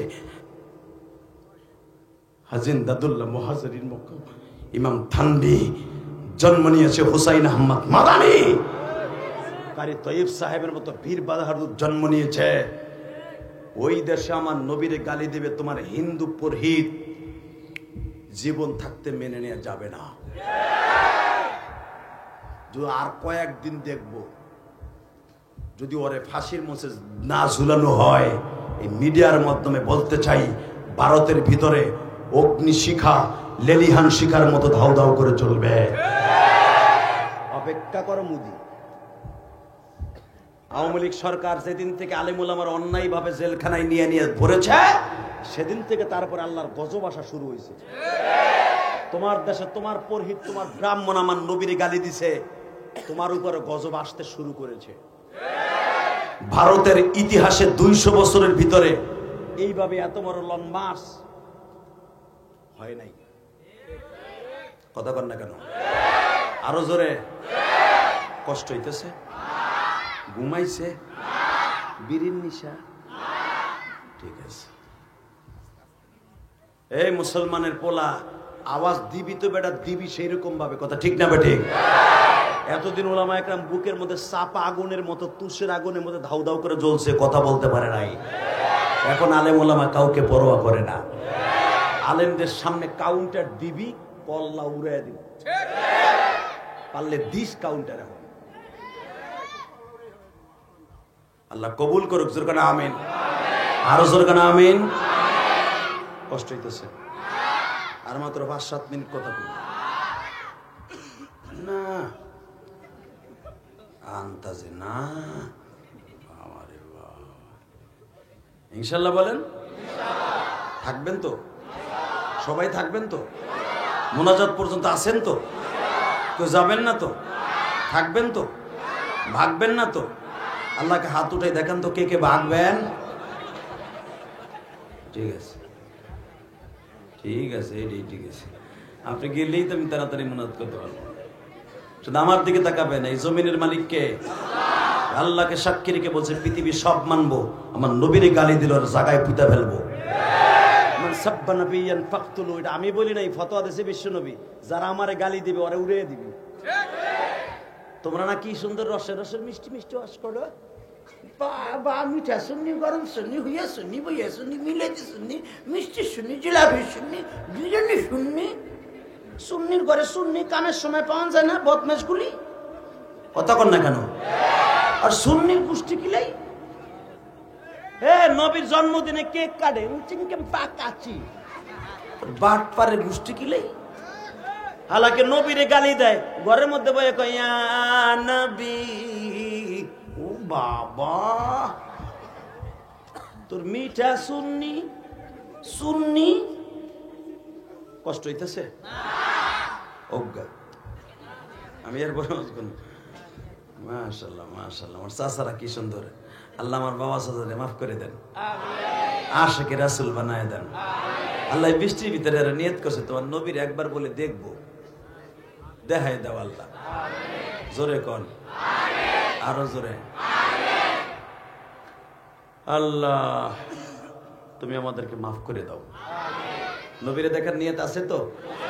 টাইটুয়ে বসছেন তো?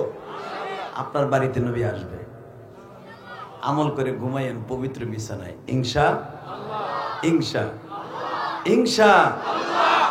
নবী দেখা দিতে পারে না? পারে। এটা ঘটনা বলি। হুসাইন আহমদ মাদানী তার কিতাবে লেখছে, হাজী ইমদাদুল্লাহ মুহাজিরে মক্কিও লেখছে তার কিতাবে এই ঘটনা। ভারতের এক ঘটনা। মারহাবা বলেন।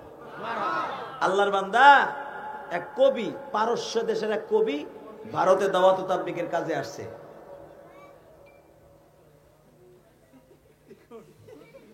কি রে স্বাস্থ্য ভাই, তুই আমারে ভুল করে দিলি, তুই পরে কইস কেন? তোর আওয়াজ বুঝছি। আল্লাহ, ঠিক আছে, তোর মতো দুই চারটা দরকার আছে রাস্তাঘাটে। আন্দোলনের সময় তোর গলায় আওয়াজ আছে ভালো, মাইকের আওয়াজ বন্ধ হয়ে গেছে ওর কথা করার জন্য। আলহামদুলিল্লাহ। এখন দুহার এরকম দুই চারটা বীর পুরুষ থাকলে জেহাদির মতো লোকরে বন্ধ করে দিছে।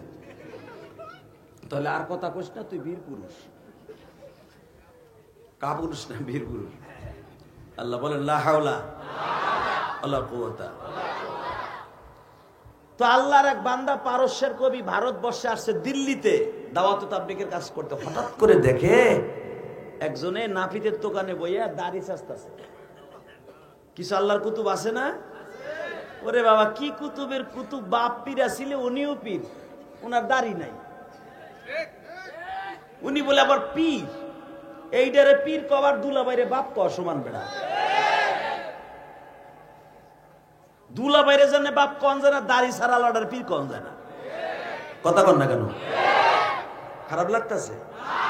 লাগবই তো, আপনার পীর তো দাড়ি নাই। হে মুসলমানের পোলা, পীর চেনার জন্য আগে নিজে নামাজি হতে হবে।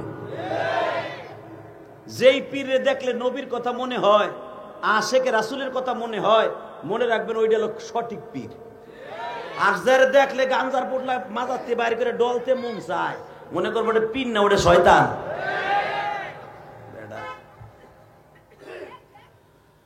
আল্লাহ পারস্যের এই কবি, আল্লাহর এই বান্দা খুব মুহাক্কিক আলেম ছিলেন এবং আরবি শের বানাইতেন। ইন দি মিন টাইমে দাড়ি সাজতে দেখে সেলুনে বৈশা আল্লাহর বান্দা এইভাবে দাঁড়াই দাঁড়ায় কানতাছে। তো একজন ডাকতাছে যে হুজুর আপনি দাঁড়াই এরকম বলদের মতো কানতাছেন কে? বলে আমি দেখতেছি এই লোকটা দাড়ি সাজতাছে, এটা দেখে আমি কানতাছি। পাশের বসে আর ফাঁসি পূজার কিছু থাকে না, এরা হে দাড়ি সাজতাছে কি আপনার কলজি সাজতাছে নি? আল্লাহর কুতুব বলে ফেললেন, আমার কলজা সাজবে কেন? মান কাতা লিহিয়াতি কাআন্নামা উনুকিহি, যে দাড়িতে বেলেট লাগায় সে নবীর গলায় বেলেট লাগায়। এই কথাটা ওই শিক্ষিত মানুষটা সেলুনের দোকানে বসে শুনে ফেলছে। সেলুনের চেয়ারের থেকে দৌড়ায় আসিয়া বলে, আপনি যে হাদিস কানা পড়লেন এটা কি আরবি কালাম না কবিতা না হাদিস? আরবি শায়ের বলে এটা আমার নবীর কথা, এটা দুনিয়ার কোন মানুষের অন্য কথা না। শিক্ষিত মানুষকে বুঝাইতে বেশি সময় লাগে না বাবা, আবার শিক্ষিত মানুষকে বুঝাইতে বুঝাইতে সে জানোয়ার হয়ে যায়। আল্লাহর এই বান্দা বলে, যদি দাড়ি সাজলে নবীর গলায় বেলেট লাগানো গো, আমি একদার সাজছি আর একদার সাজবো না। আল্লাহর ওলি পারস্যের কবি, মধ্যপ্রাচ্যের কবি বলে গেলেন, আপনি যদি এতটুকু মুজাহাদা করতে পারেন, একদার সাজছেন আর একদার সাজবেন না। আমি আপনারা বলে গেলাম মদিনার নবী আপনার দেশে আইসা দেখা করে যাবে। ওই শিক্ষিত মানুষটা মনে মনে কয়, যদি একবার নবীর পাইতাম গো,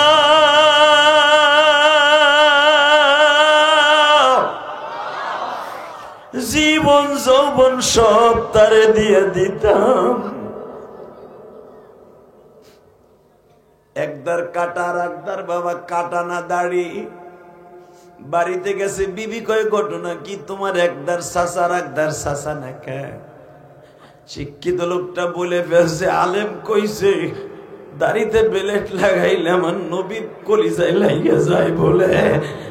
আমি আজ থেকে তওবা করছি, মাওলা যদি নবীর দেখা।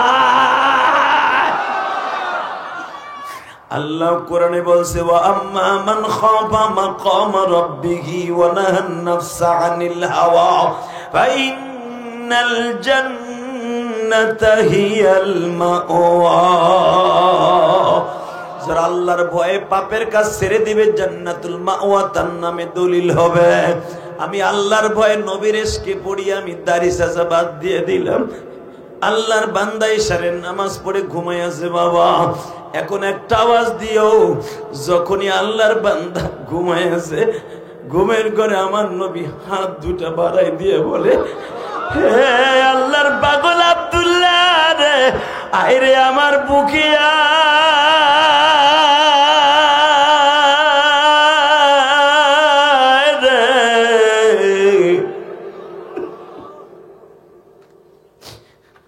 তুই যখন দাড়ি চাচা বাদ দিস, ওরে আলেম যায় নামাজে বইয়া দোয়া করছে, আল্লাহ তোমার নবী, তোমার নবীর ইজ্জত আর আক্রমণ করে নাই, তোমার নবীর গলায় আক্রমণ করে নাই, তোমার নবীর এই পাগলের সাথে একটু রাত্রে দেখা করায় দিও। আলেম যখন দোয়া করে দিছে, আমি নবী আর থাকতে পারি নাই গো, আমি নবী আসছি তোর সাথে দেখা করার লাইগা। এ আমার কলেজার টুকরা যুবক ভাইরা রে, চোখের পানি ফেলাইয়া যারা দাড়িগুলা সাজতা, এই মাঠে বসে আমার মাওলারে বুঝাইয়া কও, মালিক রে, দুনিয়ার জজ ব্যারিস্টার রে বুঝ দিলে মানে না। চেয়ারম্যানের কাছে বারবার কামতে গেলে চেয়ারম্যান পিটাইয়া চকিদার দিয়ে তাড়াইয়া দেয়, মার কাছে বারবার কানলে মার বিরক্ত হয়ে যায়। হালাকি তুমি বলছো বান্দা যতবার মনে চায় ততবার কামতে থাক রে বান্দা। তুই একবার, দুইবার, 10 বার, 100 বার আমার কাছে কানবি, 10 বারের পর 11 বার আমি আল্লাহ তোরে বুকে টাইনা নিবা। আল্লাহ যাদের চোখ ভরা পানি, এই চোখ দিয়ে তুমি আমার নবীরে একবার দেখার সুযোগ দিও গো আল্লাহ। আজকের জুমার রাত্র মালিক, জুমার রাত্র তোমার নবীরে যদি দেখাইতে,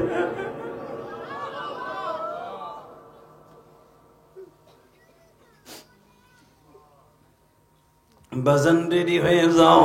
সালমান ফার্সি যাইবার সময় নবীরে বলে, যাই গো নবী, যাই গো নবী যাই। আমার নবী বলে, সালমান রে, আপনার মনের ভিতরে কয়েকটা প্রশ্ন আছে, আপনি করলেন না কেন? মারহাবা বললেন না?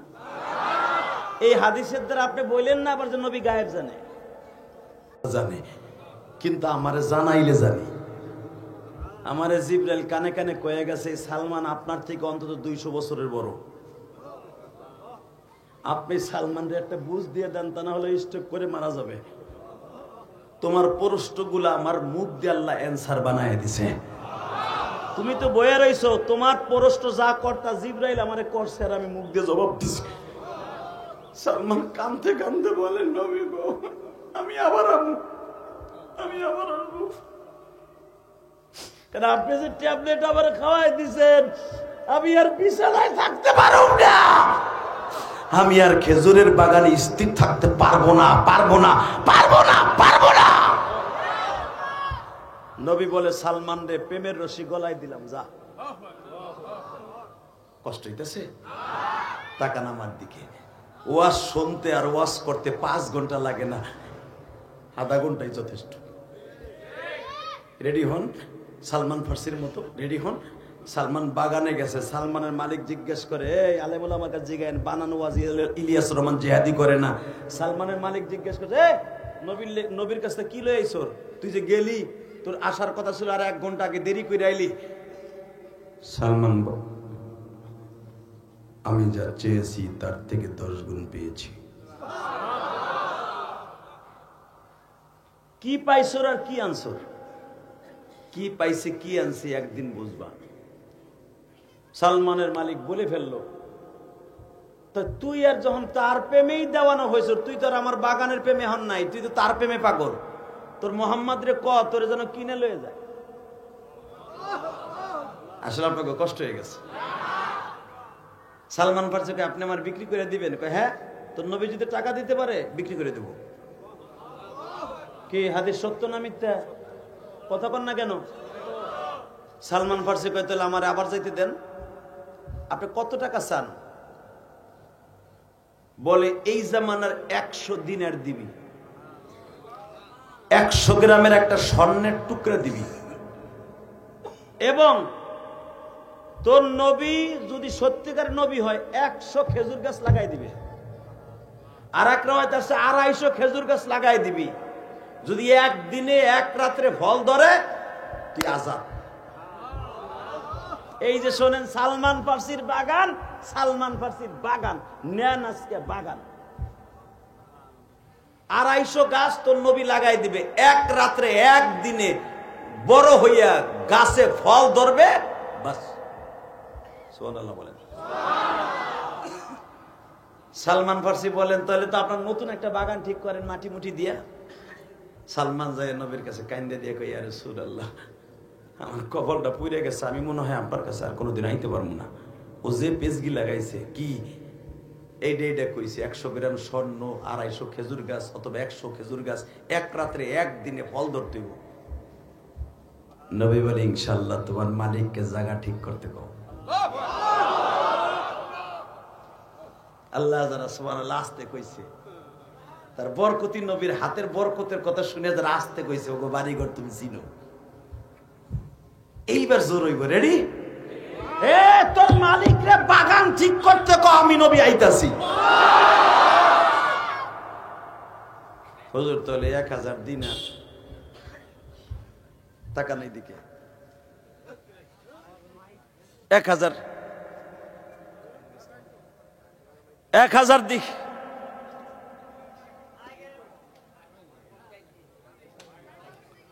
ভাই আসবে, কি হয়েছে? চিল্লাও কেন? বসো।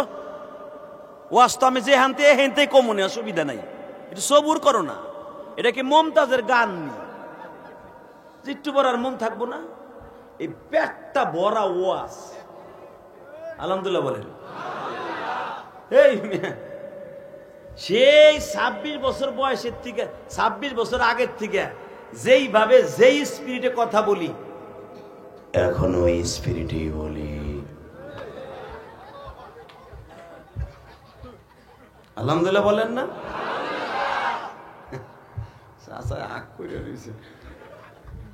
26 বছর হয়ে গেছে। কি কোন আপনি? আল্লাহর এই নাখান্দা গোলাম 26 বছর ধরে ওয়াজ করে, দাড়ি মোজ দেখেন পাকে নাই, দুইটা ভাগ ধরছে। আল্লাহর শুকর, এখনো পর্যন্ত যদি সত্যিকারের ডাক্তার না করতো, এখন 15 বছর পরে যে সুযোগ পাইছি না, চেয়ারম্যানের ছাতা গুতায় ভেঙে লাইতাম। অনেকে খালি হুদা আমারে দোষেন যে আমি আওয়ামী লীগের দালাল, শেখ হাসিনারে শাশুড়ি কইছি, ও আওয়ামী লীগের দালাল। আপনি আসল কথা জানেনই না। মামুনুল হক যখন জেলখানায় বাংলাদেশের সবচেয়ে বেশি বুলেটিং দিছে, ওই যে বাঙ্গার সবচাইতে যে মামুনের বিরুদ্ধে সবচাইতে যে বেশি দুর্গ আন্দোলন করছিল নিক্সন, ওর বিরুদ্ধে সবচাইতে বেশি আন্দোলনের ডাক আমি ভাঙ্গার জমিনে আমি দিছিলাম। এখনো ইউটিউবে আছে, বানানোর কথা আমি কই না বেটা। বুলেটিং সারা জীবন আমি হক কথা বলে গেছি। আমি জানি আলেম ওলামা যারা, কোনোদিন তাদের মাথা কোনো বেঈমানের হাতে বিক্রি হবে না। ফাসেক ফুজ্জারের সাথে বেঈমানের সামনে, কোন জালেমের সামনে বিক্রি হবে না। জেলফাস নবীদের জন্য, জেলফাস ওলিদের জন্য, জেলফাস আলেমদের জন্য। আলহামদুলিল্লাহ বলেন। আমার হুসাইন আহমদ মাদানী ফাঁসির মঞ্চে ঝুলছে, ইংরেজরা দিয়েছে। অতএব একসাথে বলতে হবে, জমিনের মালিক কে? আল্লাহ আছে না? হ্যাঁ, তো রেডি থাকেন, আল্লাহ আছে, এখনো থাকবে। যা সালমান তোর মালিকরে বাগান ঠিক করতে কর। হুজুর ওই টাকা, নবী বলে টাকা না, টাকা নেই দিকে, আপনি রেডি? আমার নবী যখনই দেখতেন টাকা লাগবে, যুদ্ধের মাঠে হোক আর যেখানে হোক, টান দিয়ে রুমালটারে মাজারটা খুলে এইভাবে বিছাই দিয়ে বলতেন, আমার সালমানের 1000 টাকা লাগবে, রেখে দিবা। একে আমি ইলিয়াস রহমান জিহাদি চাইছি, ওই চাচা চিন্তা করে যাওয়ার সময় 2টা পান কিনে খাইতে হইব, ধরো 10টা দিব কি, 2টা পান কিনে গেলে লাভ হইব। কথা কর না কেন? আমার নবী চাইছে আমার এই রুমালে সালমানের 1000 টাকা লাগবে। আরে মাত্র 5 মিনিট লাগছে, ওসমান গনির মতো দানবীর বসে রয়েছে। ওসমান বলে, হুজুর আমি একাই দিতে পারি, কিন্তু আমি একা দিব না, কারণ সবাই একটু শরীক থাকুক। আমার নবী বললেন, হ্যাঁ ওসমান যা, আমি জান্নাত আজকে তোর কাছে ডাবল জান্নাত বিক্রি করলাম। ওসমান শুরু হয়ে গেল, 1000 দিনার হইতে 5 মিনিট লাগছে। এইভাবে পুটলাটা বাইন দেয়, আমার নবী পকেটে এইভাবে হাতের মধ্যে নিয়ে, হ্যাঁ সালমান টাকা হয়ে গেছে, যা। হুজুর স্বর্ণ? ও সাহাবীরা, টাকা তো দিছো, আমার ওসমানকে আজাদ করতে হইলে, আমার সালমান ফার্সির আজাদ করতে হইলে 100 গ্রাম স্বর্ণের টুকরা লাগবে। সাহাবা একরাম স্বর্ণ জমা করা শুরু করলেন। কেউ বোর নাক ফুল, কেউ কানের তা। 100 গ্রাম তার বাড়ির দ্বারের কথা না রে বাবা। কথা কন না কেন? জোরে কন, আরো জোরে, জোরে জোরে। জমা কইরা বিশ্বনবী বললেন, সাহাবীরা মাপ দাও তো, হুজুর একটুখানি কম আছে। বুখারীতে আছে না নাই? হুজুর পুরাটা হয় নাই, 100 গ্রাম একটু কিছু কম আছে। নবী আস্তে করে স্বর্ণের টুকরাটা গালের মধ্যে ঢুকাই দিয়া একটা ডলা দিয়ে কয়, এখন মাপ দাও তো। আমার নবীর বরকতি নবীর ওই যে, ওমা আরসালনাকা ইল্লা রাহমাতাল লিল আলামিন।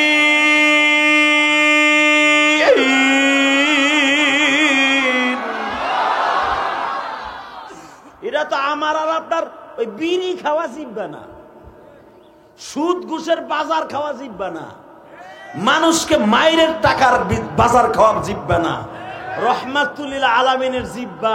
স্বর্ণের টুকরায় লবণ লাগায় দিলেন লালা, মাত্র 30 সেকেন্ডে পুরা স্বর্ণ বাকি হয়ে গেছে।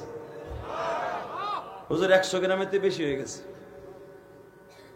নবী বলেন, যা সালমান চল, এই যে টাকা নাও। স্বর্ণ কই? এই যে গাছ, সকালবেলা হইব।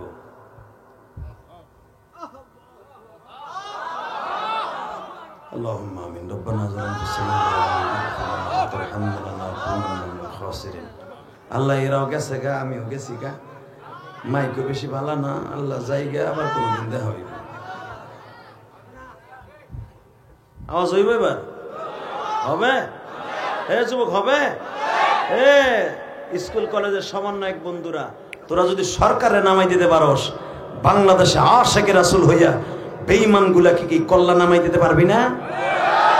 রেডি হবে না? আমার নবী বললেন সকালবেলা হবে। সালমানের মালিক লুবি মালিক, তখনও লুবি, একটু বলেছেন সে ফেরেশতার মতো হয়ে যাবে। কই বাগান কো? এরা গাঠটি উস্কা বান্ধিস না, আগে বাগানে খেজুর গাছ লাগাই দিত। বেজানরে সালমান ফার্সি বলেন, মালিক ভালো করে আমারে দেই খেলাও,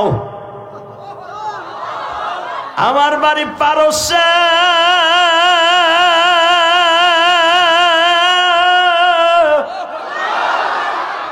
আমার দেশের একজন সাহাবী আছে, তার নাম বেলাল হাফসি। বেলালের চেহারা যদিও কালো, অন্তরটা ভালো। আমি সালমানের চেহারা যদিও কালো, আমার অন্তরটা ভালো, আমার নবীও ভালো। আমার ভালো নবী আসতেছে গো। লাকাদ কানা লাকুম ফি রাসূলিল্লাহি উসওয়াতুন হাসানাতুন লিমান কানা ইয়ারজুল্লাহ ওয়াল ইয়াউমাল আখির। অপেক্ষা করো, আসতেছে আমার নবী, পৃথিবীর স্রষ্টা সৃষ্টিজীবের মধ্যে সবচেয়ে উৎকৃষ্টতম চরিত্র অধিকারী, যার মডেলিং হতে বলেছে আমার আল্লাহ, উনি আসতেছে। তুমি তো তারে দেহ নাই, জায়গা ঠিক করো, জায়গা ঠিক করো, সে আইতে ক এরা 250 গাছে ফল হয়ে পড়বো, আইতে কত নবী রে। এবার কানবেন। নবী আমার বললেন, সাহাবীরা সবাই 250 খেজুর গাছ জমা করো, কিন্তু খবরদার আমার সাহাবীরা যারা আছো, আজকে যারা 250 বা 100 খেজুর গাছ আমার এখানে জমা করবা, তুমি এই খেজুর গাছটা এখানে লাগাইতেছো না, জান্নাতের আরশে আজিমে লাগাইতেছো। কোন সাহাবী রাত্রে ঘুমায় নাই, সবাই তালাশ করতেছে, এক সাইজের খেজুর গাছ লাগবে। কেউ হাতে ধরে, পাও ধরে, ভাই আমার একটা খেজুর গাছ হাদিয়া দে। করতে করতে ফজরের আগেই বিশ্বনবীর রওজা যেখানে, এর সামনে মসজিদে নববীর যেখানে ছাতি ফুটে, এখানে হাজির হয়ে যায়। এই জায়গাটা কত বরকতপূর্ণ কেন? এই জায়গাটা কেন এত বরকতপূর্ণ? এই জায়গাটাই ছিল আবু আইয়ুব আনসারীর বাগান। এই জায়গায় আমার নবী ঘোড়া হইতেন, হাসান হোসাইন নবীর পিঠের উপর উঠতেন। এই জন্য হাজিরা মসজিদে নববীর ভিতরে রিয়াজুল জান্নার পরে, আসল মসজিদের পরে এই জায়গাটা সবচেয়ে বেশি লাইক করে, বরকতপূর্ণ জায়গা। তো এইখানে জমা হয়ে গেল। বিশ্বনবী বললেন, সাহাবীরা তোমরা সবাই গর্ত খুঁজবা, গর্ত খনন করবা, কিন্তু কেউ নিজের হাতে গাছ লাগাবা না। গাছ লাগাবো আমি, গর্ত খুঁজবা তোমরা। গাছগুলা রেডি হয়ে গেল সালমানের বাগানে। সালমানের মালিককে ডাকা হইল। 100 বা 250 গাছের গর্ত হয়ে গেল। বিশ্বনবী বিসমিল্লাহ বলে এক এক করে লাগানো শুরু করলেন। ওমর বলে চাষতে রক্ত হয়ে গেল, লাগাইতে লাগাইতে একটা ওমর দাম করে লাগাই দিছে। নবী বুঝতে পারছে এটা ওমর লাগাইছে, নবী কিচ্ছু কয় নাই। নবী বুঝাইতে চাইছে, ওমর রে তোর হাত আর আমার হাত এক না, এটা বুঝাইতে চাইছে। Ready ready. নবী আমার এক বদনা পানি দিয়ে ছিটাই দিয়ে বলেন, এ সালমান, পুরা বাগানে পানির বদনিটা ছিটাই দিয়ে বলে দে, বারাকাল্লাহু ফি হায়াতি, বারাকাল্লাহু জিসমি, বারাকাল্লাহু ফি রায়হানা। এই বাগানগুলোর ভিতরে আল্লাহ আপনি সুন্দর ব্যবস্থা করে দেন না, এই বাগানগুলোর ভিতরে আপনি বরকত ঢুকাইয়া দেন, এই দোয়া করে দে। নবী আমার চলে গেলেন। আরে ফজরের আগে সালমান পাগলের মতো দৌড়াইছে। নবী ও সব গাছ একসাথে ফল আইছে, ফল পাকছে, পাইকে কাইন গুলো জ্বলতাছে। এই যে সালমান ফার্সির বাগানের সর্বশেষ 1988 সালে যেই খেজুর গাছটা সালমানের জামানা থেকে 1400 বছর আগের থেকে একটা মাত্র খেজুর গাছ ছিল নবীর হাতের বানানো, ওইটাও যখন মারা যায় তখন এটাকে মানুষের মতো গোসল দিয়ে দাফন দেওয়া হয়। সারা পৃথিবীর রাজা বাদশারা ওই দাফনের মধ্যে অংশগ্রহণ করছিল। আমাদের দেশের তদানীন্তনকালে যে সরকার ছিল, ইরশাদ, ভুলে গেছেন গা? ইরশাদ না কে ছিল, সেও গিয়েছিল ওই গাছটাকে দাফন করার সময়। আলহামদুলিল্লাহ বলতে পারলেন না? এটা আমার নবীর হাতের বাগান। সালমানের বাগানে আর নবীর হাতের বাগানের কোনো খেজুর গাছ আর বাইসা নাই। মনে রাখতে হবে, এখন যেগুলো শোনে এগুলো ভাওতাবাজি। এ মুসলমানের পোলা, ওই 99 সালেই শেষ হয়ে গেছে। আল্লাহু আকবার, আল্লাহু আকবার, আল্লাহু আকবার। এ সব গাছে খেজুর দরিয়া পাইকা টুকটুক করে কি সুন্দর পাইকিয়া ঝুলে রয়েছে, কিন্তু একটা গাছ যেমনে লাগাইছে এমনি রয়েছে। ওই যে ওমর লাগাইছিল। বাজানরে সালমান ফার্সির মালিক বলতেছে, এইটা কেন এরকম? সালমান ফার্সির মালিক বলে, সালমান রে তোর নবীর ডাক দে।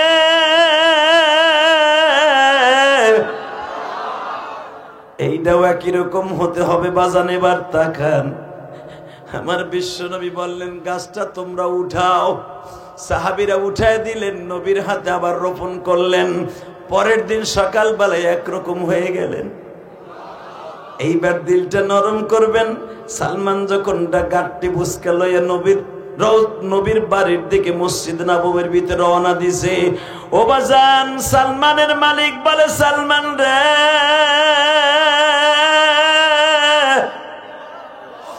তুই কেমনে ভাবলি রে সালমান এই বাগান আর আমার নামে রাখবো? আমি জানি এই বাগান থেকে তুই চলে গেলে একটা গাছও বাঁচবে না। সালমান, এটা আমার বরকত নয়, তোর বরকত নয়, আমার কলিজার টুকরা নবীর বরকত রে সালমান। আমি তোর নবীর আগে চিনছিলাম, কিন্তু ওনার হাতে এত বরকত আমি বুঝতে পারি নাই রে সালমান। তোর নবীরে আমারে মাফ করে দিতে কর, তুই আমারে কালেমা পড়ায় দে। আরে এখনই দলিল পড়ছায়ান, নাম জারিয়ান, তোর নবীর সামনে আমি দলিল করে দিলাম, আজ থেকে এই বাগান সালমানের বাগান। এ আমার দোহারের কলিজার টুকরা বাইরে রে, সালমান ফার্সির বাগানে কিয়ামত পর্যন্ত জান্নাতের খুশবু আসবে বাবা। কারণ সালমান ওখানে বসে আমার নবীর জন্য পাগল ছিল। সালমান যখনই বিপদে পড়তো বাবা, নবীর ইন্তেকালের পরেও সালমান ফার্সি বেঁচে ছিল বাবা। সালমানের বয়স 300-র উপরে ছিল গো বাবা। সালমান ফার্সি নবীর ইন্তেকালের পরে আর মদিনায় থাকে নাই। বিলালের মতো সালমান ফার্সি মদিনা ছাইরা চলে যায়। কেউ বলেন সালমান মৃত্যুর আগে আবার মদিনায় আসে, কেন আসে? বিশ্ব নবী বলে, সালমান রে,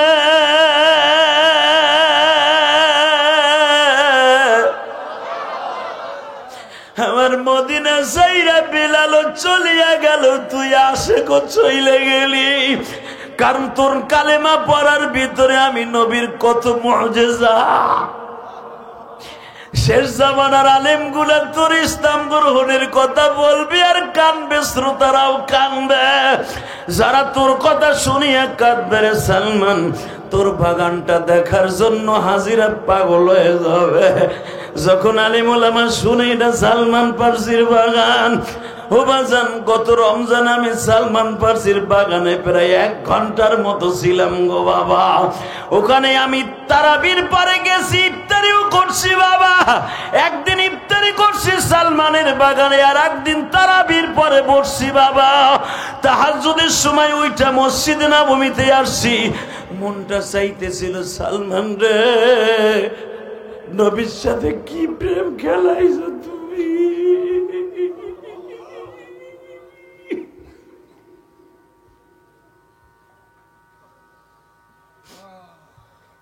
আল্লাহ, এরাও তোমার নবীর পাগল, জোরকার মারহাবা।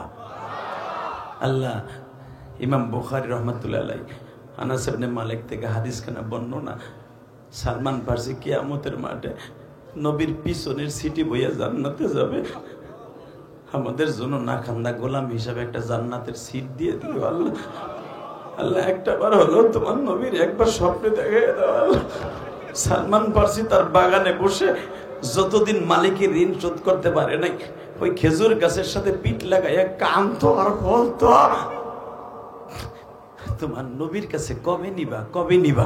সালমানের চোখের পানি যদি কবুল হয়, আল্লাহ যারা নিয়ত করছে একবার হলো তোমার নবীর রোজার কাছে লইয়া যাবা আল্লাহ, একবার হলো উমরা করার তৌফিক দিবা আল্লাহ, একবার হলো হজ করার তৌফিক দিবা আল্লাহ। সালমান ফার্সি যদি খুঁজতে খুঁজতে নবীরে পাইতে পারে, তোমার এই আশিক গুলাকে একবার মদিনায় লইয়া যাবা আল্লাহ। মদিনায় যাওয়ার নিয়ত আছে? যাবেন ইনশাআল্লাহ? যাওয়ার নিয়ত আছে বাবা? তাহলে একটা কাজ করতে হবে, 5 ওয়াক্ত নামাজ পড়তে হবে। হাত উঠেন, নামান হাত। আর একটা কাজ করতে হবে, মা বাবার খেদমত করতে হবে। রাজি আছেন? মা বাবার খেদমত যারা করবেন, ফট করে দেখবেন মা দোয়া দিয়ে দিলে আপনি মক্কা মদিনা যাইতে পারছেন। আমি ইলিয়াস রহমান যদি আমার জীবনের 2004 সালে আমার জীবনে প্রথম হজে যাই, আলহামদুলিল্লাহ বলেন। আমি তখন ঢাকা কেরানীগঞ্জ হাস্তাবাদের ইমাম ছিলাম। আমি মাত্র 2500 টাকা বেতন পাইতাম ইমামতি কইরা। 2500 কত? ঘর ভাড়া দিতাম 1200, থাকে কত 1300। এই 1300 দিয়ে পুরা মাস চলতাম।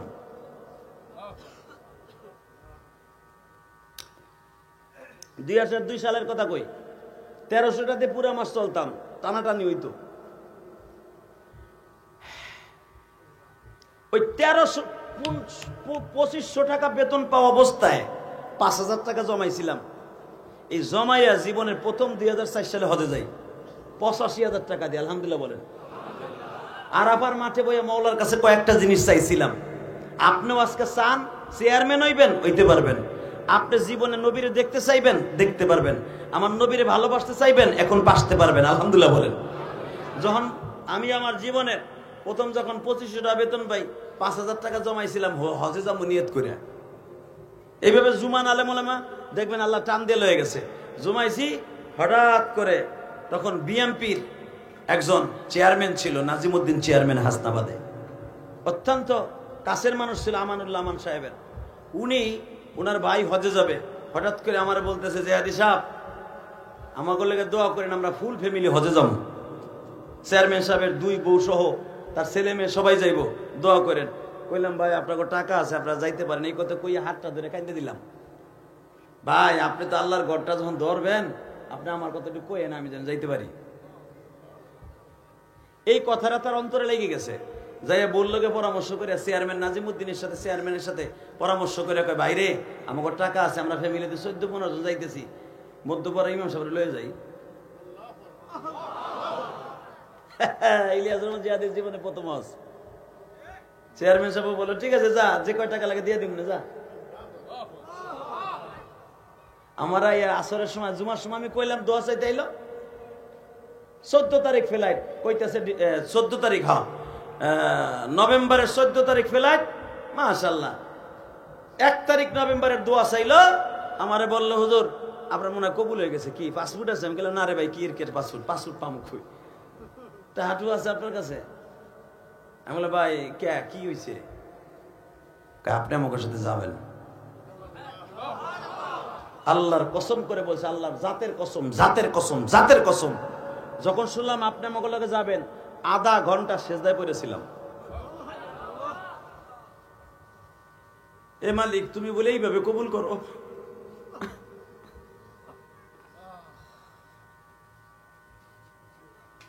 চলে গেল শফি সাহেব, পাসপোর্ট হয়ে গেল, হ্যাগোর সাথে আমিও সফরে হাজির।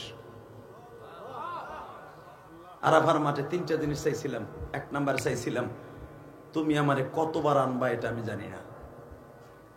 আমাদের প্রেসিডেন্ট জিয়াউর রহমান সাহেবের লাগানো সেই নিম গাছের নিচে দাঁড়াইয়া মুফতি আব্দুর রহমান সাহেব আমাদের সফরে ছিলেন, ফকি মিল্লাত মুফতি আব্দুর রহমান সাহেব। উনি বলছিলেন আরাফার মাঠে আসরের নামাজের পরে যে যা চাবে আল্লাহ তাই কবুল করবে। আসরের পরে হাত তুললাম, লম্বা চওড়া মাগরিবের আগ পর্যন্ত, বেলা ডোবার আগ পর্যন্ত চিল্লাইলাম যে পরের টাকা আমার আনছো, নিজের টাকায় কবে আনবা? আমার মালিক এমনই কবুল করছে, ওই যে যাওয়া শুরু হয়েছি বছরে 2বার 3বারও যাই, কিন্তু কারো টাকায় যাই না, আল্লাহ বাংলা লাগলি যাই। আলহামদুলিল্লাহ বলেন। আমি কোন ট্রাভেলসের মালিক না। এই যে আপনাদের ছেলে নূর মোহাম্মদ, ও ভাড়া থাকতো, এখন ও ফ্ল্যাট বিক্রি করে, ওই যে কইছে না আমার আগে আমার ভাই সাইফি সাহেব, হামিদুর রহমান সাইফি, মাসে 10 কোটি। আপনারা শুনছেন তার মুখে, এটা আমি জানি কি এর কার 10 কোটি আর 15 কোটি, এগুলা এখন নূর মোহাম্মদের কাছে এগুলা কিছু মনেই করে না। আল্লাহ তার এত সম্পদ দিছে, আলহামদুলিল্লাহ বলতে পারেন না? তার একটা বিল্ডিং এর পিছনে প্রায় 60 কোটি 70 কোটি 100 কোটি টাকা খরচ হয়। অতএব দোয়া চাই আপনাদের কাছে, আপনাদের ছেলে আপনাদের সামনে পাম দিয়ে ফুলাইলে আপনারা কেমন ও চিনি, আর দাঁতেরও চিনি, ওর বাপেরও চিনি, গামছা পরে কত আমাকে বাজার দিয়ে বাগুন বেচতে আইছে, এই তো কবেন। শুনান তো কবেন না, কবেন যে বাস দেওয়া যায় ওইটাই কবেন। আপনি কথা কর না কেন? এটা আপনাদের এলাকার ছেলে, এখন এতবার একজন ব্যবসায়ী হয়েছে, দোয়া করার দরকার আছে না নাই? আল্লাহ যারা আসতে কয় দোয়া করার দরকার আছে না নাই? দোয়া করবেন তো ইনশাল্লাহ? দোয়া করবেন তো? এই যে মাদ্রাসার মুতাল্লি 10 টাকা তো নেই না, বরঞ্চ তার ব্যবসার 10 ভাগের 1 ভাগ আল্লাহর রাস্তায় দান করে, এই লেগে তো তার সম্পদ বাড়ছে। আলহামদুলিল্লাহ বললেন না? আমি ইলিয়াসুর রহমান জিহাদি, আল্লাহ আমার সম্পদ কোনোদিন ছিনাই নেবে না। কেন জানেন? আমার সম্পদের 10 ভাগের 1 ভাগ আমি আল্লাহর রাস্তায় দান করি। আমি 4 কোটি টাকা খরচ করে ঢাকা কেরানীগঞ্জে একটা মসজিদ বানাইছি। আবার দেখেন আমার নানার বাড়ি, এই যে গত পরশুদিন 4 লক্ষ টাকা দিছি। আল্লাহর শুকর, বলতাম না, বলতে হয় আপনাকে মনটাকে তৈরি করার জন্য। 4 লক্ষ টাকা দিছি ছাদের রড কেনার জন্য, গত পরশুদিন আমার গ্রামের বাড়িতে। আমার বাপের বাড়িতে দিছি 1 লাখ, আমার নানার বাড়ি যেখানে আমার জনম দক্ষিণী মা ঘুমাই রয়েছে যে মসজিদটার পাশে, ওই মসজিদে দিছি 4 লাখ। আর আগে দিছি 4 লাখ, এই 8 লাখ আমার দেওয়া হয়ে গেছে ওই মসজিদে। আলহামদুলিল্লাহ বলেন। বুঝলেন কেন দিছি জানেন? আপনি আবার তো ভালোর জায়গায় সমালোচনা বেশি করেন। এটা আপনাকে কেন শুনাইছি? আল্লাহর কসম, আপনারা আমার ভালো করবেন, দোয়া দিবেন এই জন্য না, শুনাইছি এই জন্য যে একজন আলেম সেও গোপনে দান করে, আপনারা জানেন না। আর না বললে করতে জানবেন, বলারও দরকার আছে। কথা কন না কেন? কেন বলার দরকার আছে? মাঝে মাঝে যে আপনারা শুই না আমাকে দেখে আপনারাও দেন। কথা কন না কেন?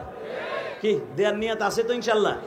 তা আমি যদি পারি আমার মায়ের জন্য কোটি কোটি টাকা খরচ করে মসজিদ মাদ্রাসা করতে, বাবা আপনাকে মনটা চায় না? চায়, চায়। 30টা সেকেন্ড এমন কোন আল্লাহর পাগল আছেন কি? এই বালিকা মাদ্রাসায়, বাবা পুরুষ মাদ্রাসায় সবাই দেয়, বালিকা মাদ্রাসায় কেউ দিতে চায় না। আপনাকে 2টা পাও ধরে আপনার টাকা দিতে হবে না। মানুষ যদি কম হন আর বেশি হন, মাঠটা ছাইরা মোনাজাতের আগে কেউ যাবেন না। কে কে আছেন দেখে আল্লাহকে হাত তুলে দেখান তো। আল্লাহ একটু দেখো তো, যদি মোনাজাতের আগে এগুলো উঠে জায়গা, এগো বাড়ি ঘর চিনো, যেই রাস্তা দিয়ে যাবে ওরা লুলা বানায় হেলাব আল্লাহ। ওই যে হাত নামায় ডরে না রে ভাই, তোর কিচ্ছু হইব না। আলহামদুলিল্লাহ এখন তুই খালি বইয়া থাক, আল্লাহ তোরে খালি টাকা দিবে আর দিবে, আর ব্যাংক বইরে থুয়ে দিবি ইনশাল্লাহ বলেন। টাকা পয়সা দেয় কে? নেয় কে? এইটা যদি বিশ্বাস থাকে না, আপনি মরার আগে কোটিপতি শিল্পপতি হয়ে যাইতে পারবেন। এই নূর মোহাম্মদ ওর বাপের খেত বেঁচে গহিনে গেছে কেরানীগঞ্জ, কিচ্ছু লয়ে যায় নাই। নিজে আল্লাহ পাকের রহমতের বরকতি সে আল্লাহর কাছে চাইছে, আল্লাহ তার ব্যবসার রাস্তা শিখাই দিছে, এখন তার আল্লাহ বানাই দিছে। ইলিয়াসুর রহমান জিহাদির বাবা ইলমে শিক্ষা করে আল্লাহর হুকুমে দিয়ে দিছে। আজকে আমার বাবার কষ্টের ফসল দিয়া আমি ইলিয়াসুর রহমান জিহাদি ইলম শিখছি। আজকে সারা পৃথিবীতে যে কোনো জায়গায় আল্লাহ নিয়ে গেলে কথা বললে আমার পাগলগুলো, আমার যুবক ভাইগুলা চাতক পাখির মতো তাকায় থাকে। আলেমরাও কান্দে, আলেম সারাও কান্দে। এটা আমার দোয়া না, এটা আমার বাবার দোয়া। কি ভাই, তোমরাও মা বাবার দোয়া নিতে রাজি আছো না? মাত্র 1টা মিনিট আমি আপনাদের কাছে হাত পাত দেব। 1টা মিনিট। আল্লাহর কোন বান্দা আছেন এই মহিলা মাদ্রাসাটার লাগিয়া, হুজুর আমার আব্বা নাই, আমার জনম দুঃখিনী মা নাই? বসেন। 30টা সেকেন্ডে আল্লাহর একটা পাগল আসেননি যে 1 বছর সময় লাগাইয়া হইল এই এতিমখানা মাদ্রাসাটায়, হুজুর আমার বাবার জন্য, আমার মার জন্য, মার জন্য 50, বাবার জন্য 50, 1 লক্ষ টাকা এই মহিলা মাদ্রাসায় আমি দিব। বলেন তো আল্লাহর কোনো পাগল আসেননি যে 1 লক্ষ টাকা 1 বছর সময় দিলাম, আপনি আস্তে আস্তে করে 10,000 5,000 করে দিয়ে দিয়া আমার আল্লাহর রসুলের ঘরের এই মহিলা মাদ্রাসার আল্লাহর বান্দীদেরকে মা ফাতেমা হওয়ার সুযোগ দান করে দিবেন। বলেন তো কে আছেন? 1 লাখ টাকা দিবেন। বলেন লিল্লাহি তাকবীর।